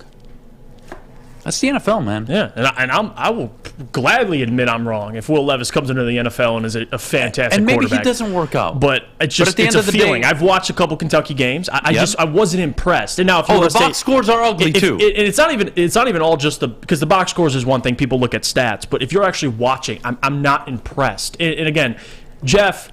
He lost his OC. He lost his receiver, his number 1 receiver. I get it. A lot of changes went through Kentucky. But even the following year, what do you have, 24 touchdowns, 13 interceptions? Yep. He had double-digit interceptions again.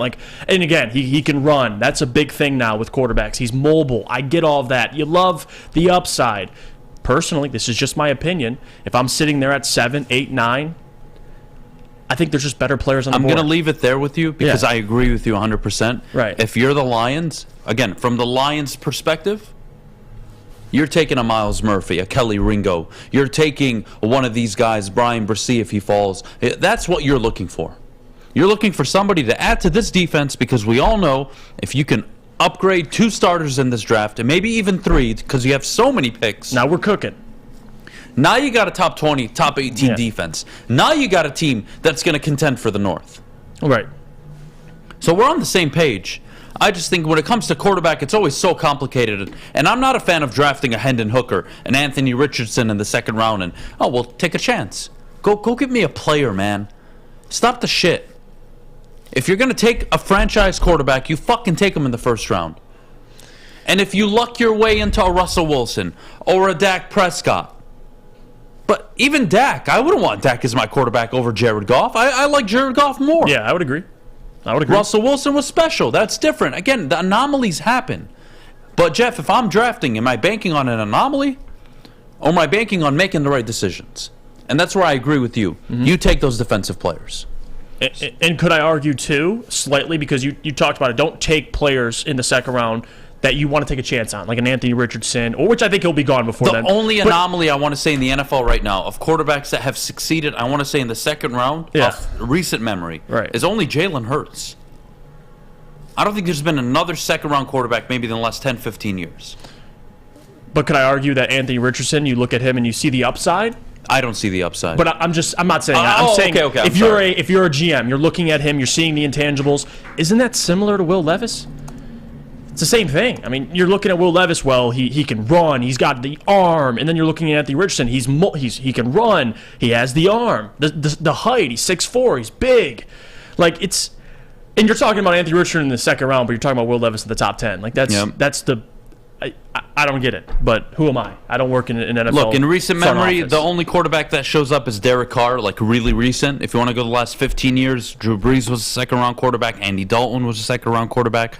So there are a few, but again, we'll have draft talk all off season. So I already got a bit carried away, but that was a fun conversation. Overall, we both agree, Lions, defense. Take defensive players. Man. Don't think twice. Go defense. But if Brad Holmes pulls the trigger, anybody going to be upset? Because I'm not. If he drafts Will Levis, 7th overall, as much as, even if you hate it, I trust Brad Holmes. I trust Holmes, but I trust the surrounding for any quarterback, not just Levis, for them to walk in and succeed by year 2, year 3. And what have I always told you about Goff? If he can be Alex Smith and what he was for Kansas City, go win divisions, win a playoff game, contend year in and year out, and then hand the baton to your young quarterback, I would love that situation. I would love it. Now, finding your Patrick Mahomes is very difficult. Don't get me wrong. That is special. That's a special talent. You're not going to find that. Every team tries every year. Exactly. They try. Exactly. Doesn't always work out. When we get back, we'll get the show back on track. Will the Detroit Lions be able to slow down Justin Fields? What they'll have to do in order to take care of business, because, fun fact, they didn't stack the box, apparently, against Carolina. Not a single time. I find that a bit odd. We'll get to that in just a bit, but before we go, Jeff, our good friends over at Big Boy. Well, wintertime in Detroit is always better with comfort foods from Big Boy. You can try the classic meatloaf or Cajun chicken Alfredo, but how about breakfast as well? They have the stuffed potato pancakes, lumberjack Santa Fe Garden, or the blockbuster. Stop by your local Big Boy today. When it comes to making your haircut truly an experience, there's no better place than Lady Jane's Haircuts for Men. Come to any one of our 26 Metro Detroit locations for an award-winning haircut experience and qualify for a chance to win a down payment for your dream home up to $200,000. Our precision haircut and talented stylists will have you looking good, feeling good, and give you a chance to change your life forever. Lady Jane's Haircuts for Men, open 7 days a week. Walk in anytime. It's wicked awesome. We don't like to brag that we are the toughest sports network in Detroit, but we do have a guy named Darren McCarty on our side. Lemieux and McCarty, who've had a good knockdown drag up. There they go, right on the whistle, baby, talking to one another. Woodward Sports.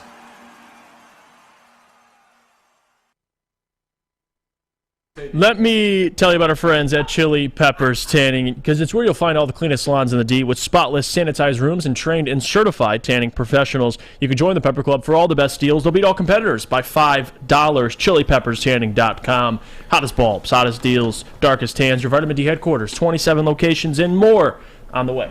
Chili Peppers Tan. Tell them, Fish. Tell them, Fish. We are back here on the Morning Woodward Show live, 920. WoodwardSports.com. Bill Berry Sports says, Adam and Jeff, if you were told we would end up with the number 8 and number 18 overall picks in the 2023 draft, would you have been happy with it?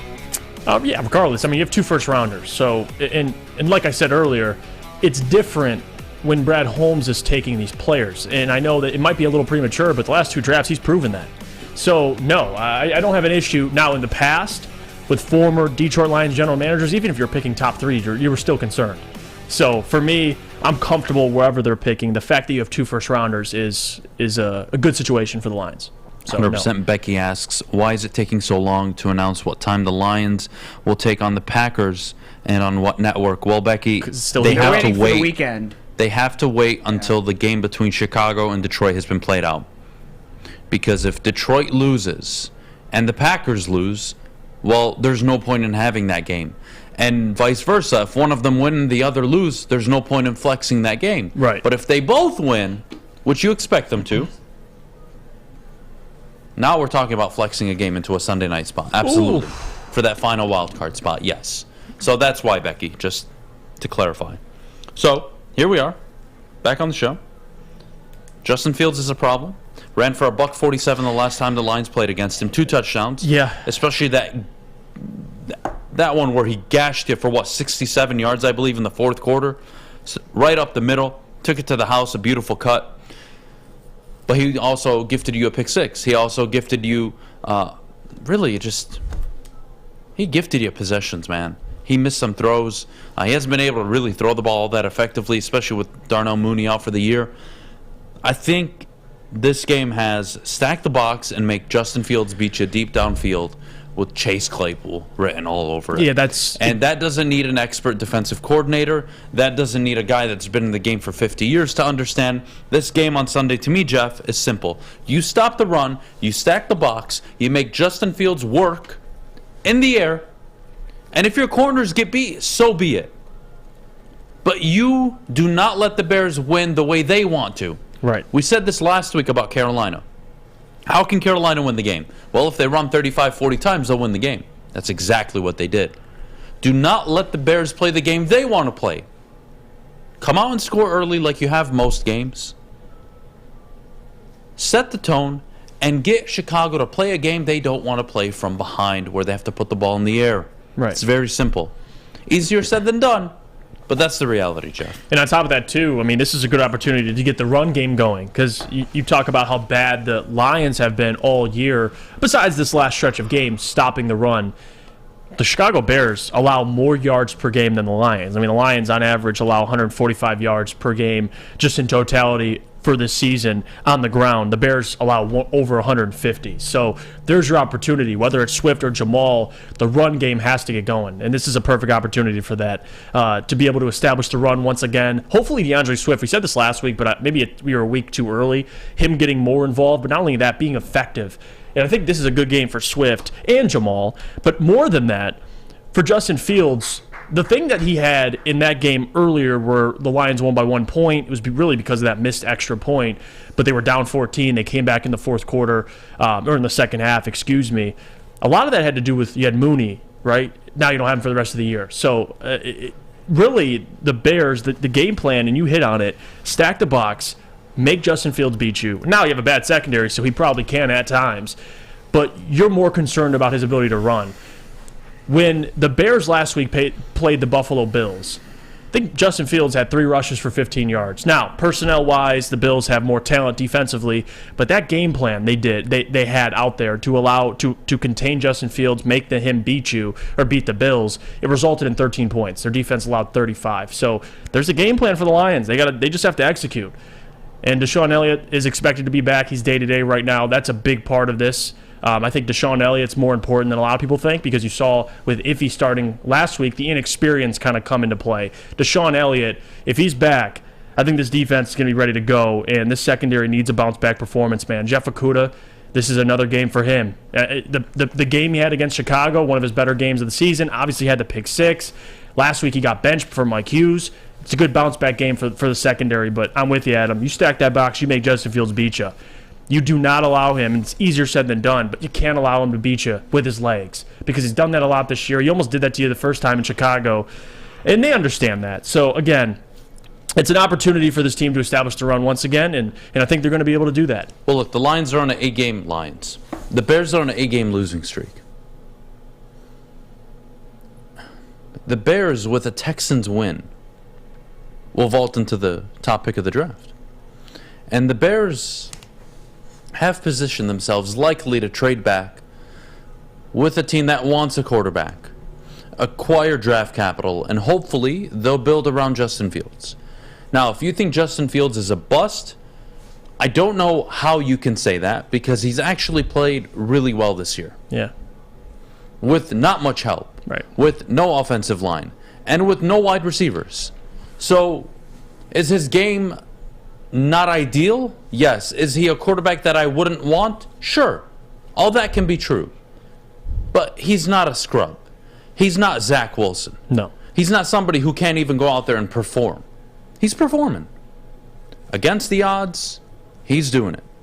So for whatever that's worth, that's what I think of Zach, or excuse me, that's what I think of Justin Fields. Yeah, because Justin Fields can make a play. Like, that's the difference. I mean, even without any help, no offensive line, you have Cole Kmet, who torched the lines last time, but still no receivers. You have Pettis and St. Brown, Mount St. Brown's brother. I'm not even going to try to pronounce his first name, but still, they're limited at wide receiver ever since, like Jesse brought up in the chat, losing streak since they traded for Claypool. Yeah, I mean, Claypool is a down the threat. He's a down the field threat, and Justin Fields doesn't really pop a lot of those. And so, again, this passing attack shouldn't fear you. It's more about what he can do on the ground. I mean, he's on track. If he can have some big games, he's going to break the record for quarterbacks in rushing. And he could do that, but that's the biggest threat. So, again, don't allow Justin Fields to make a play like he did against Chicago, running for touchdowns that are 50, 60 yards. He can do that.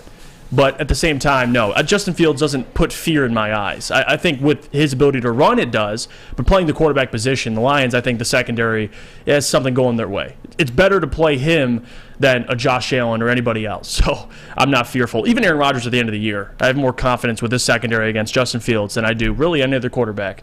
So we'll see. Fair enough. Well, let's take a break. When we get back, we'll continue the conversation. Do you believe the Detroit Lions, Jeff, will find their way into the playoffs? That's the conversation coming up next.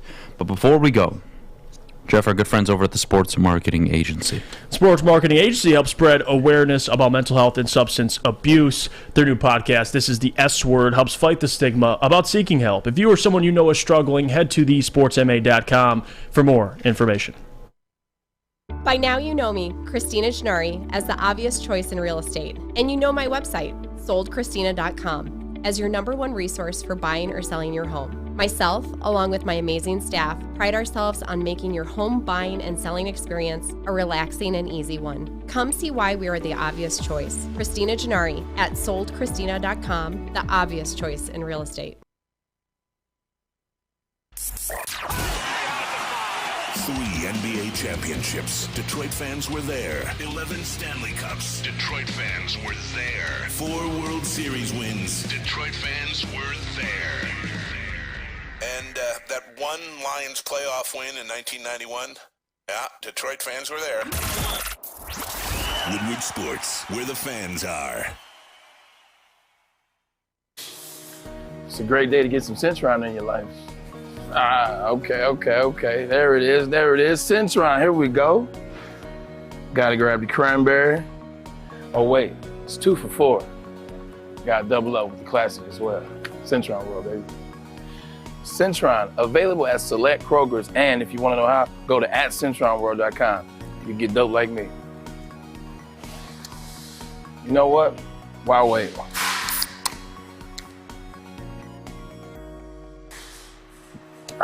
Great taste, guaranteed.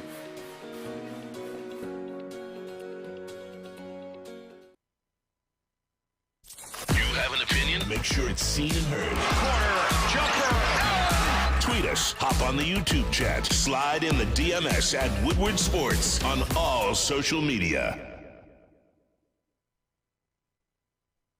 Make sure you download the Woodward Sports app in the App Store and the Google Play Store today. Take Woodward Sports with you wherever you go and listen live on your phone or mobile device.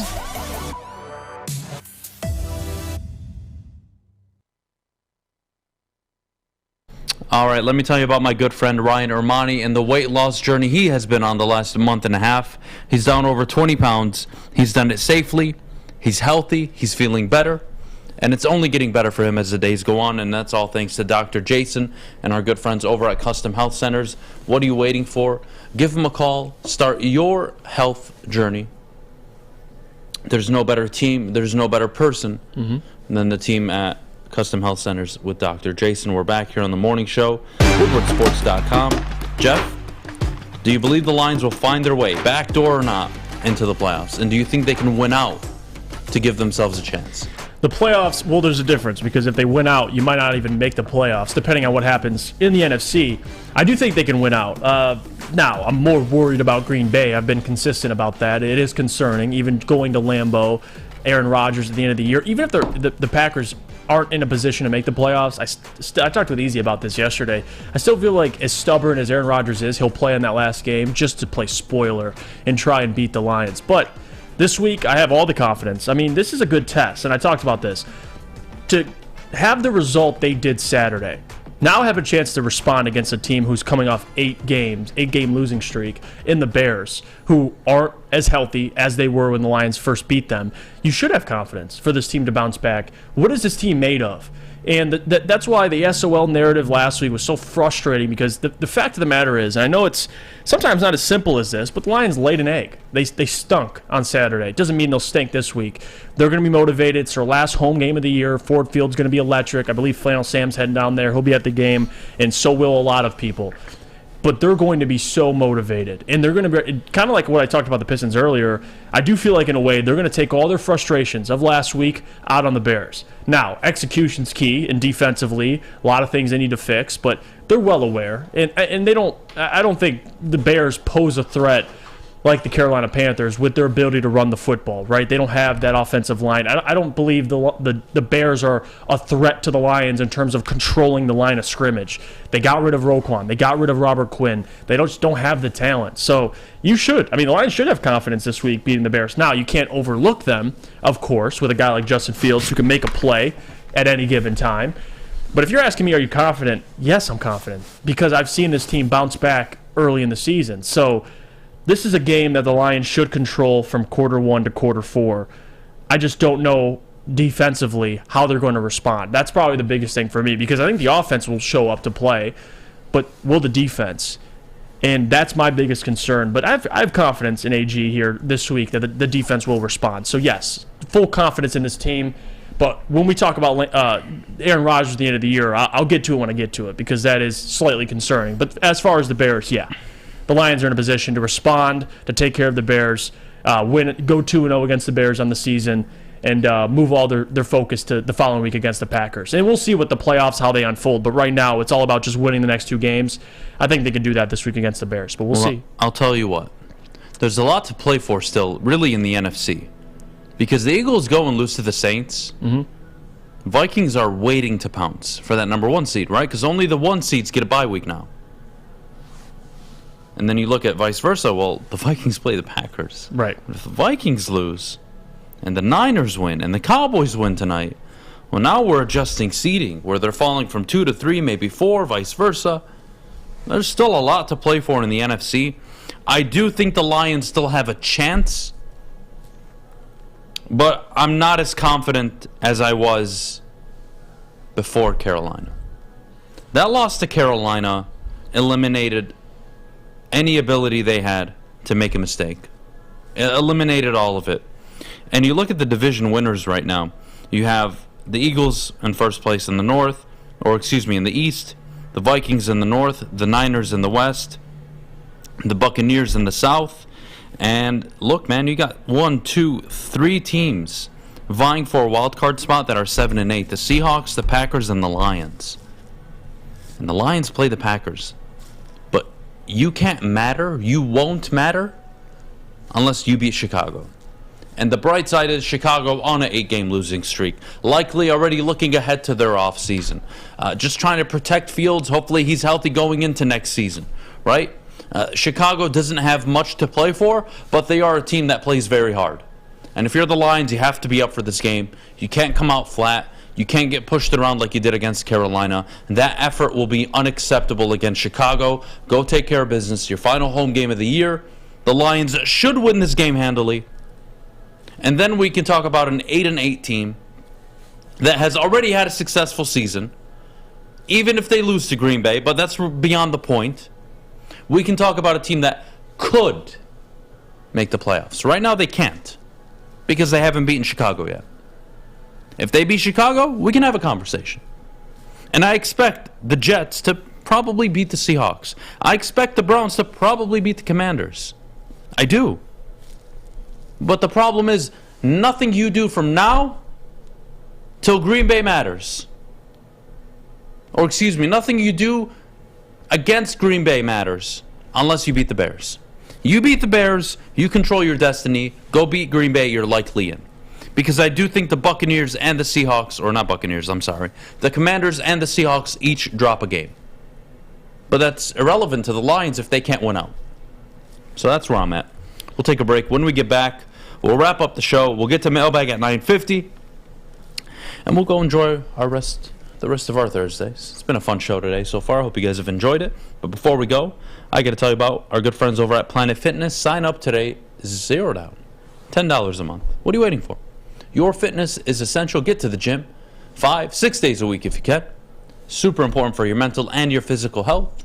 Like I said, your fitness is essential. It's the home of the judgment-free environment, a judgment-free zone.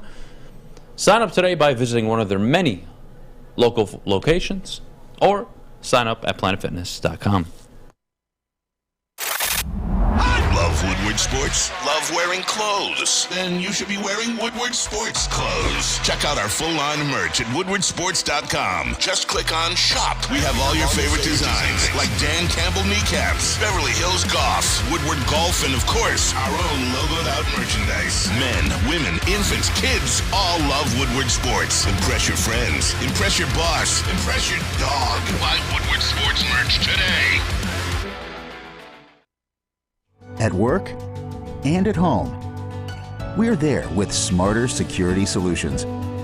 Featuring complete automation with customized alerts and more. For over 90 years, we've been the company that's been counted on to protect what matters most, all with personalized service and care. Right now, for a limited time, receive a free video device plus free installation with a new home system. Guardian Alarm. We protect Michigan. Woodward Avenue, the first paved road in America. Woodward Sports, the first sports network born in Detroit and made for Detroit. Swiss Insurance wants to remind you to insure all those gifts from the holidays of jewelry or collectibles, because in the last 2 weeks, Swiss has saved its clients on an average of 26% on their insurance premiums while still increasing coverage.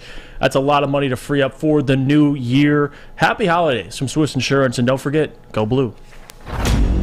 All right, we are back here on the Morning Woodward Show live. Jeff, let's get into it. Yeah, I want to pose this question, and feel free to respond in the comments as well. My biggest concern, or I guess it's not a concern, but it's a question.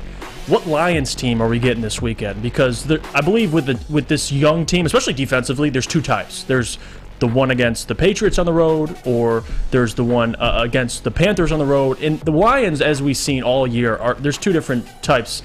The one at home and the one on the road. The one at home, we've seen them obliterate the Jags. We've seen them take care of Aaron Rodgers at home. We've seen them impressively play the Bills until the last minutes of the game, seconds of the game.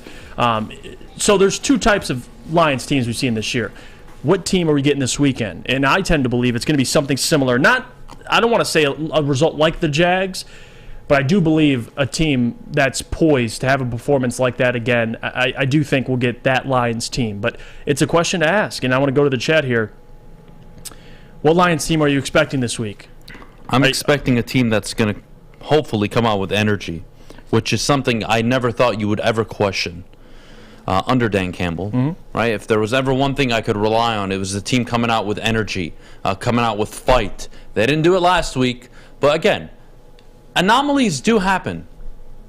I don't think you see what you saw in Carolina again. I don't think that ever happens again, where the team just comes out flat, unwilling to tackle, unwilling to be physical, dominated at the line of scrimmage on both sides of the ball. I just don't see that happening, Jeff. So that's where I'm at with this team. I think they come out night and day performance, and they handle business against the Bears. Yeah, I see a Lions team, and the setting calls for it. It's the last home game of the year. They're going to be up for it. Dan's going to find a way. I mean, he every week finds a way to motivate these guys. Clearly, last week it didn't work. The guys didn't show up to play. But this is different. It's the last home game. They understand what's on the line. Before it was, well, just win the next 3 or in the playoffs. Now it's you got to win the next 2 just to even have a chance at the playoffs. So they understand what's at stake. I mean, Amon Ra went on a podcast. Him and his brother have one. They talked about it last night. And Amon Ra brought up multiple times the playoffs. So don't tell me the players don't think about it. They do. And this week against the Bears, divisional games are always going to be tougher. It's going to be closer. But I do think that this is an opportunity for the Lions to step on the Bears' throat. And it's not even just about the Bears. It's about proving something. Proving that last week was not who this team is, especially defensively. They're much better than that. They're not great, but they're not over 300 yards rushing bad consistently. So it's an opportunity for them to bounce back. Jared Goff, we know how good he is at home. This offense is really, really good at home. And I think defensively, the energy will be there because Ford Field is going to be electric. So I expect the version of Lions we've seen at some points of the season. Like I said, the Jags, maybe not to that extent. If you could blow out the Bears like you did the Jags, then I think everyone would be extremely impressed. But I do think you're going to see a team this week that's not only ready to play, but ready to dominate. And I do think the Bears are in for a lot with this Lions team because they're pissed off. They're coming off an ugly loss to clearly wasn't who they were. Some things happened in the game that's never happened in Jared Goff's tenure, like a fumble by him and Frank Ragnow. That hasn't happened since he's been here. So they're going to fix those issues. They're going to come on Ford Field on Sunday, and they're going to be ready to lay down the wood. And I do believe that. So I think we'll get the better version of the Lions, but you never know. Especially with a team this inconsistent. You don't really know what you're getting, but let me ask they won you 6 of 7. I think this will be a similar team than what they did during that stretch. Well, let me ask you this. You know for a fact you're getting a Lions offense that at home is one of the better offenses in the NFL. No question. It is one of the locks of the weekend. You know what you're getting on offense. It's like me when I go to work every morning. Like, I know I'm going to see Gabby, and it's going to make my day, right? That's a lock. That's a lock. And then she's going to yell at me, but, we're going to get through it, right? That happens every day. Lions offense at Ford Field is a lock to perform, 100%. Yeah. So let me flip the question on you now. You know what you're expecting, but this is the key one. What version of Aiden Hutchinson, what version of James Houston, what version of Kirby Joseph, the rookies, the young guys, what version of them are we going to see? That's a good question. Because that matters to me more than anything. Because it has been a quiet few weeks for Aiden Hutchinson. Now, his run support in the game against, the Jets, phenomenal. He was excellent. Carolina, the whole team was shit. But against the Jets, he was very good.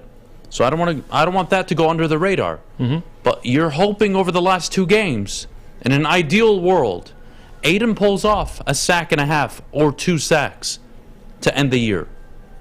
He's someone I'm paying very close attention to, Jeff. Another person, too, Julian Okwara, who had 2 sacks early in the year facing the Bears on the road. You need your defensive line this week. There's no question. They got to show up to play. They got to be better against the run, clearly. Not even just against the run, but quarterbacks, mobile quarterbacks like Justin Fields. There's a lot of things this defense needs to do well that they've done well at times, but they haven't been consistent with it. So Kirby Joseph's a big one for me because he, through that stretch of games, and he's had some bad performances. You can bring up last week or you can bring up Seattle, but that was his first game starting. But you get what I'm saying. The inconsistency with the rookies, I do think you'll find both those guys bouncing back, especially Aiden, because you're going to need him this week against that offensive line. This is an offensive line that I feel Aiden can take advantage of. And same with not just Aiden, but the rest of the defensive line. So those guys are going to have to step up this week. No question. Fish, you've been quiet today. Are you okay? I mean, yeah, you haven't heard me screaming. Well, I didn't really scream. I don't. I clapped usually a few you times. intervene a little bit. Usually you talk. You've kind of been quiet today. Well, you okay? I think so. Do you need a hug? No. I mean, I can have a hug if you want to give me one, but I was clapping. I was fist bumping. You just didn't see me. You missed a great darts match, by the way. So you're watching darts, aren't you? You shared something on social media yesterday about darts, and I watched it, by the way. I watched it. How do you not? And I saw the guy hit 3 different places, including a bullseye. Yep. And his gut was like bouncing up and down when he was celebrating. And I don't know what he was celebrating for. Did he tie the game? I didn't understand what just happened. Yeah, he won a set. He won a set. Yeah. What is the set in darts? In this is it like championship, tennis? yeah, it's basically like tennis. Was he not supposed to win the set? Is that why he celebrated? Yeah, he was the underdog. He was the underdog. Yeah. Did he end up winning the whole thing? No, he did not. Oh, so all that celebration for nothing. Basically. What a fucking loser. Are you kidding me? Fish. See, that's why nobody watches darts. Always, huh? That's why nobody watches darts. You didn't see the crowd? You didn't see how electric it was? Fish, I can't believe they get more than 100 people to show up to those events. That is impressive. They got 3,000. That is impressive. And they get like Scooby-Doo masks and costumes and I'd rather watch a cornhole league than darts. Fish, you need a hug. Do I need a hug? buddy? Everybody in the chat's worried about you. Why? I don't know. You've been quiet. Well, should I just scream more when I see something good in darts then? I don't know. I try to keep it down. I don't know. I'm asking you, buddy. You're part of the show, and you've been MIA today. Well, what do you want me to say? You have not earned your paycheck today. Fish. What do you want me to say? Go Dan Campbell? Fish more. All right, there we go. Jeff, go take care of business for us. Give me a hug, Fish. Aw. There you go, man. Look at you guys. You're so That's cute. my guy. That's my guy, dude. Fish, just so you know, inside information that only Jeff has told me. Nobody else knows this. Jeff would be willing to leave his girlfriend if you were willing to date him. And we wouldn't mind having that at the network. We would love that. Jeff, is that true? It's a rumor. I'm not going to agree or disagree. Fish, you're the man. Keep watching darts, man. I will. Hey, Fish, when are we going to get darts is fun. another hip thrust? It's been a minute. What needs to happen? What Lions needs make to the playoffs? happen? It's very unlikely. Okay, but so what about if the Lions beat the Bears? Huh? that should happen. That should happen. Okay. Why do you want a hip thrust? Why me? Why someone else? It is one of the most attractive things that we have on the show. Is you doing a hip thrust, buddy? It is demanded by the people. Do I have to do it now? No, whenever you want. Well, I would choose never, but if Michigan wins the national championship. No, if they get to the national championship game. What does that mean? You tell they should beat. If they don't beat TCU, it's a disappointment, failure. Let's make a deal. It's If they don't beat TCU, okay, you have to show up for work, dressed up as Jim Harbaugh, khakis. Okay, I have blue khakis. sweater. Am I wearing khakis? I'm the wearing hat. the black ones. I have the whole shebang. I have the a whole hat. thing. So I'll wait, dress up like him with you. So wait, what do I need? I need a hat. I have a hat. I have khakis. The khakis, the shoes, the belt, what the whistle. shoes does he wear? Huh? What shoes does he wear? Skechers. Skechers, probably. Seems like the Skechers do. Yeah. Okay. I have a whistle. Deal? Well, I'll dress you, I have to Dan. make I'll sure take I you to have the Walmart. stuff, We'll shop though. at Walmart. When? Sunday? Sunday, yeah, if they win. Or if they lose, excuse me. Yeah, we'll go on Sunday. After the Lions game. There's a Lions game, dingbat. That's not going to happen. I just said after the Lions game. Okay, that won't happen, but I'll just make sure I have everything ready for Monday. Okay.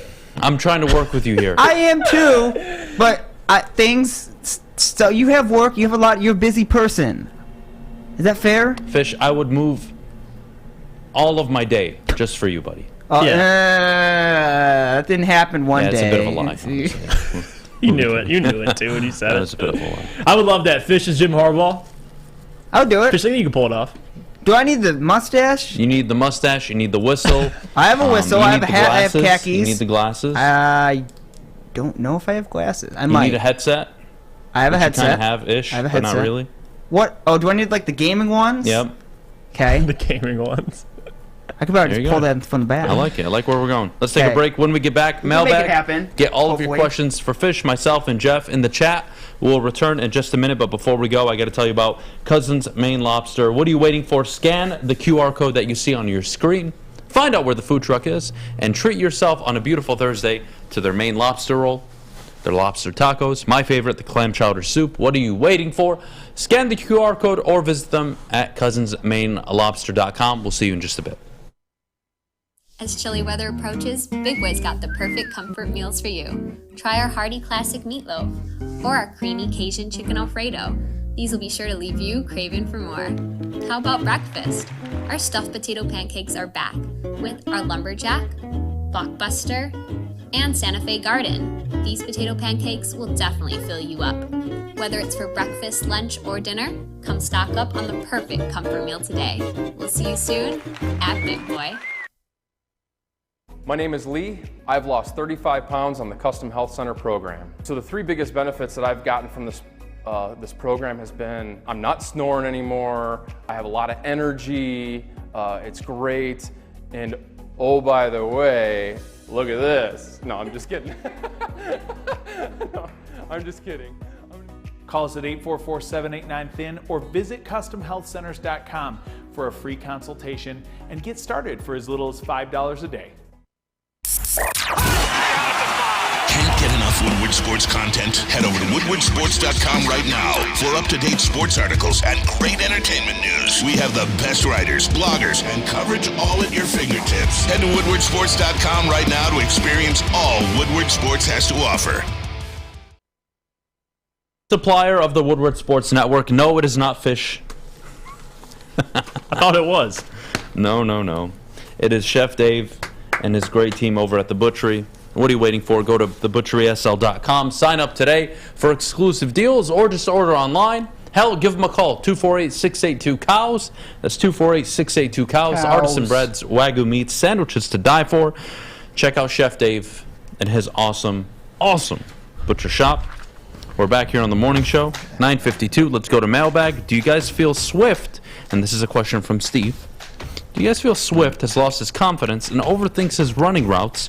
And do you think these last few games, they can get him back on track? I'm going to say no, they can't get him back on track. I don't think it's a confidence issue. I think he's hurt. And maybe confidence in the fact that he'll be healthy. Maybe you have a point there, Steve. But I just think Swift is... I think it's both. I just don't understand it. Because you're playing such a physical position. You get absolutely beaten up as a running back.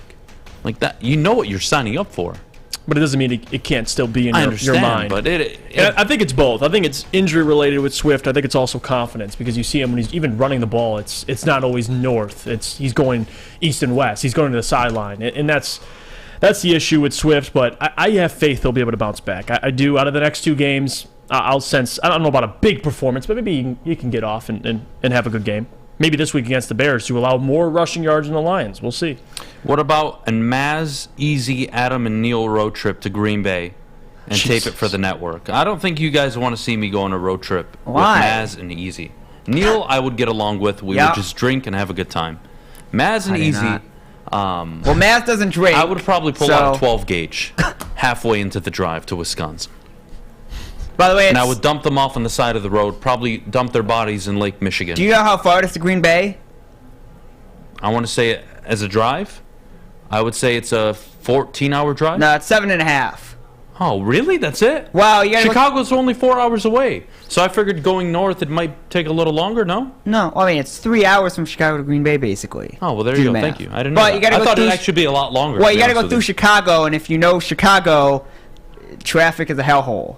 So honestly, every time I've been to Chicago, I've never gotten caught in traffic. Okay, but what time have you gone, like, anywhere from 7 a.m. to 11 p.m.? Yeah.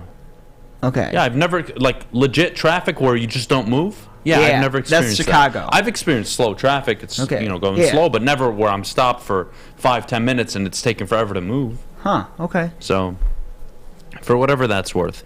Did you guys happen to catch the Red Wings comeback last night? Yeah, Ryan, we did. It was phenomenal. Fuck the Pittsburgh Penguins. Yeah, they suck. That is something you should all teach your kids to say. The F Penguins, the Blackhawks, and the Bears. The Penguins, shut up, fish. The Penguins, the Blackhawks, and the Avalanche. Those are the three teams it is acceptable for your kid to swear about. Okay?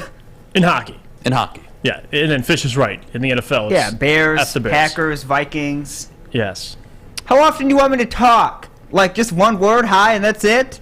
You were worried about me 10 minutes ago. I want you to express yourself. I want you to spread your wings like a butterfly. Well, you just told me to shut up. I did. Which one is it? And now I want you to spread your wings. Okay. Have you never been in bed with a girl before? Sometimes you tell her shut up, and sometimes you tell her other things. Here's another one. At Jeff, are you proud of Killian? Interesting. I don't know. I'm mixed feelings. I applaud him for standing up for himself. I said this earlier. If you didn't catch it, you can go back and watch the first segment. But again, I applaud him for standing up for himself. I hate what Mo did. He's a dirty player. I understand all of that. He had it coming.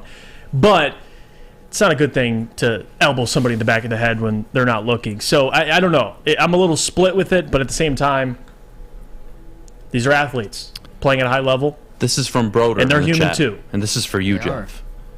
What would you think if Trae Young landed on the Mavs with Luka? Okay.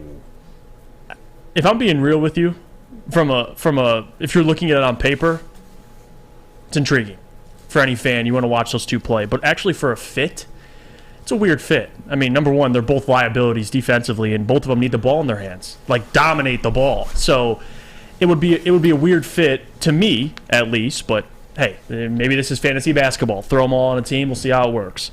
It would be ironic though, because they were traded for each other, and now they're playing with each other. But I don't know about the fit. It would be weird for me. Are you in fantasy basketball? Oh, great. What is it? Good talk. Are you in fantasy basketball, Jeff? You seem like a fantasy basketball guy. I actually stopped playing last year. Good job. Just because I couldn't make a league. I don't have 10 people that are actually interested in being committed. Because fantasy basketball is different. Oh yeah, 82 games. Yeah, man. you got to be consistent. You know, so. Well, no, it's not 82 games. It's every single day, right? No, yeah, that's what I'm saying. Every day of the week, crazy. you're setting your lineup. All right, mailbag for Adam. Would you start the Bucs defense versus Carolina or the Jaguars defense versus the Texans? Fantasy football championship on the line. I'm going to go with the Bucs defense. What was the options? Bucs defense? The Bucs defense or the Jags defense? Yeah, I'll go Bucs. What do they play? Would you start or sit Waddle? Ooh. I mean, you're starting him. For who? What are your options? Is my question. Yeah. I'm starting him unless I have a really good option on the bench. And I'm pretty sure he played decent with eggs with chorizo. Teddy. Anybody? Jeff? No. You a fan? No? I like eggs, but no, I don't. No? I never, really? Didn't have it with chorizo. Interesting. You've never had. Do you know what? Like hot sauce. Interesting. You sound like you don't know what it is. Do you know what it is? Sausage. You never heard of chorizo? No. Oh boy. Jeff. Oh boy. It's just sausage. You fuckers make fun of me every morning. Yeah, we do. If Jeff doesn't get roasted I was for gonna this, say, I'll roast him. I'll roast him. I know literally 9 out of 10 things we talk about. You Yeah. probably know 2 out of 10. And I miss this on is the one chorizo. time I and get to bask in my Hey, success. Westfall, you want to alright. comment? Do you know what chorizo is? I have no comment. Oh boy. Thanks, Alex. What the hell are we doing here? I have Christian Watson I know and what Garrett Lincoln Wilson logs on are. my bench. I would start Garrett Wilson against Seattle. Start Garrett Wilson if you're not confident in Waddle. Guys, is Tennessee this year's MSU? They both hit gold in the portal with K9 and Hooker. Both beat their biggest rivals in a top 10 matchup and then lost to a bad team. Both made a New York Six Bowl. No, I think Kenneth Walker's impact was more than Hendon Hooker's. Hendon Hooker played with 2 of the best wide receivers in the country. He played with a loaded Tennessee team. Impressive. I don't think as impressive as Michigan State's because it's close, but that's a good question, actually. It really is. Would you start Amari Cooper or Garrett Wilson in my flex? Well, Who Mike do White's Cleveland back. play? Mike White is back, so I'm going to go Garrett Wilson, man. Yeah, Garrett He's Wilson. going to get a buck He's 20 intriguing. probably. Let's see. Is this year the Lions' last chance, at a top 10 pick without trading up? Parentheses, draft a quarterback. I mean, that's fair. And we talked about this. Like, in the future, you Throw don't this in the poll. Don't expect them to be picking top 10. Alex, you guys got a minute to answer they have this, so 1 throw it minute. up real quick. We got 1 minute. If the Lions draft a quarterback, will you be upset? Yes or no? That's it. I want to know. Start spamming the chat with your answers, and then you can answer the poll. Yes or no? Would you be upset if the Lions took a quarterback, whether it's Levis, Young, Stroud, I don't care, even if it's Jesus? If they took a quarterback in the first round with the first pick they have, are you upset? And you know what? As much as I like Jared Goff at the moment, and as much as I think he's been excellent, as much as I think he's played at a Pro Bowl level, how can I hate on a GM that I have given my full support to, going out and identifying, this is the kid of the future for this team? How can I hate that? Even if I don't like the kid. Even if I don't love him at the number. If there's ever a pick to take a risk on, it's a quarterback. I think we can all agree with that. We've got 79 votes so far. It's 50-50 right now. And you know what? I appreciate that, Detroit. Thank you. As it should be. Because I wouldn't do it. I would go for the defensive end. I would go for the interior lineman. And then I would take a corner at 18 or 15 or wherever the hell you're going to end up picking up. But I don't think it's ludicrous to say, oh, bro, that was unacceptable, apprehensible. You can't draft him. I don't think you can say that this year. I don't. If they go and get their guy, The timeline makes sense, and I don't mind it. And if he doesn't hit, that's a problem. But if he hits, that's a huge win. And then you still have a first-round pick in 2 seconds. So I don't hate it. I don't. I just don't. This year at pick number 7, at number 10, if you're going to take your quarterback, I don't hate it. Now, if you have a chance at Will Anderson, I know Fish. If you have a chance at Will Anderson, if you have a chance at Miles Murphy, I'm with you, Jeff. I want to take defense. I want to improve this defense because I know if I get it to a top 20, top 18 defense, Jeff, I know next year the Lions can win the North. But I'm really happy with the poll. Good job, all of you. 53% of you said no, 47% of you said yes, and I don't think either of you are wrong. I don't. Both of you, both of the questions, I should say, both are good answers. Good job, all of you. Appreciate you for joining us this morning. We're out of here. Check out Big D Energy coming up at 11. Thank you all for having the conversation. I can't wait to get more in depth with this once the offseason comes. But until then, Lions Bears tomorrow. That's going to be the show. We'll have Anthony Broom on for the Michigan game. We'll have Dose of Dion on, hopefully. See if he wants to return my text. That's messed up. Hope you're listening, Dion. We're out of here. We're just gonna go. I don't know. Do whatever. I don't know. I really don't have anything planned for today. Honestly, my day's a mess right now. So we're out of here. Y'all have a great rest of your day. Fish, go fuck yourself. We'll see you guys soon. I'll try not to. Go watch football and darts. How do you not? Big day.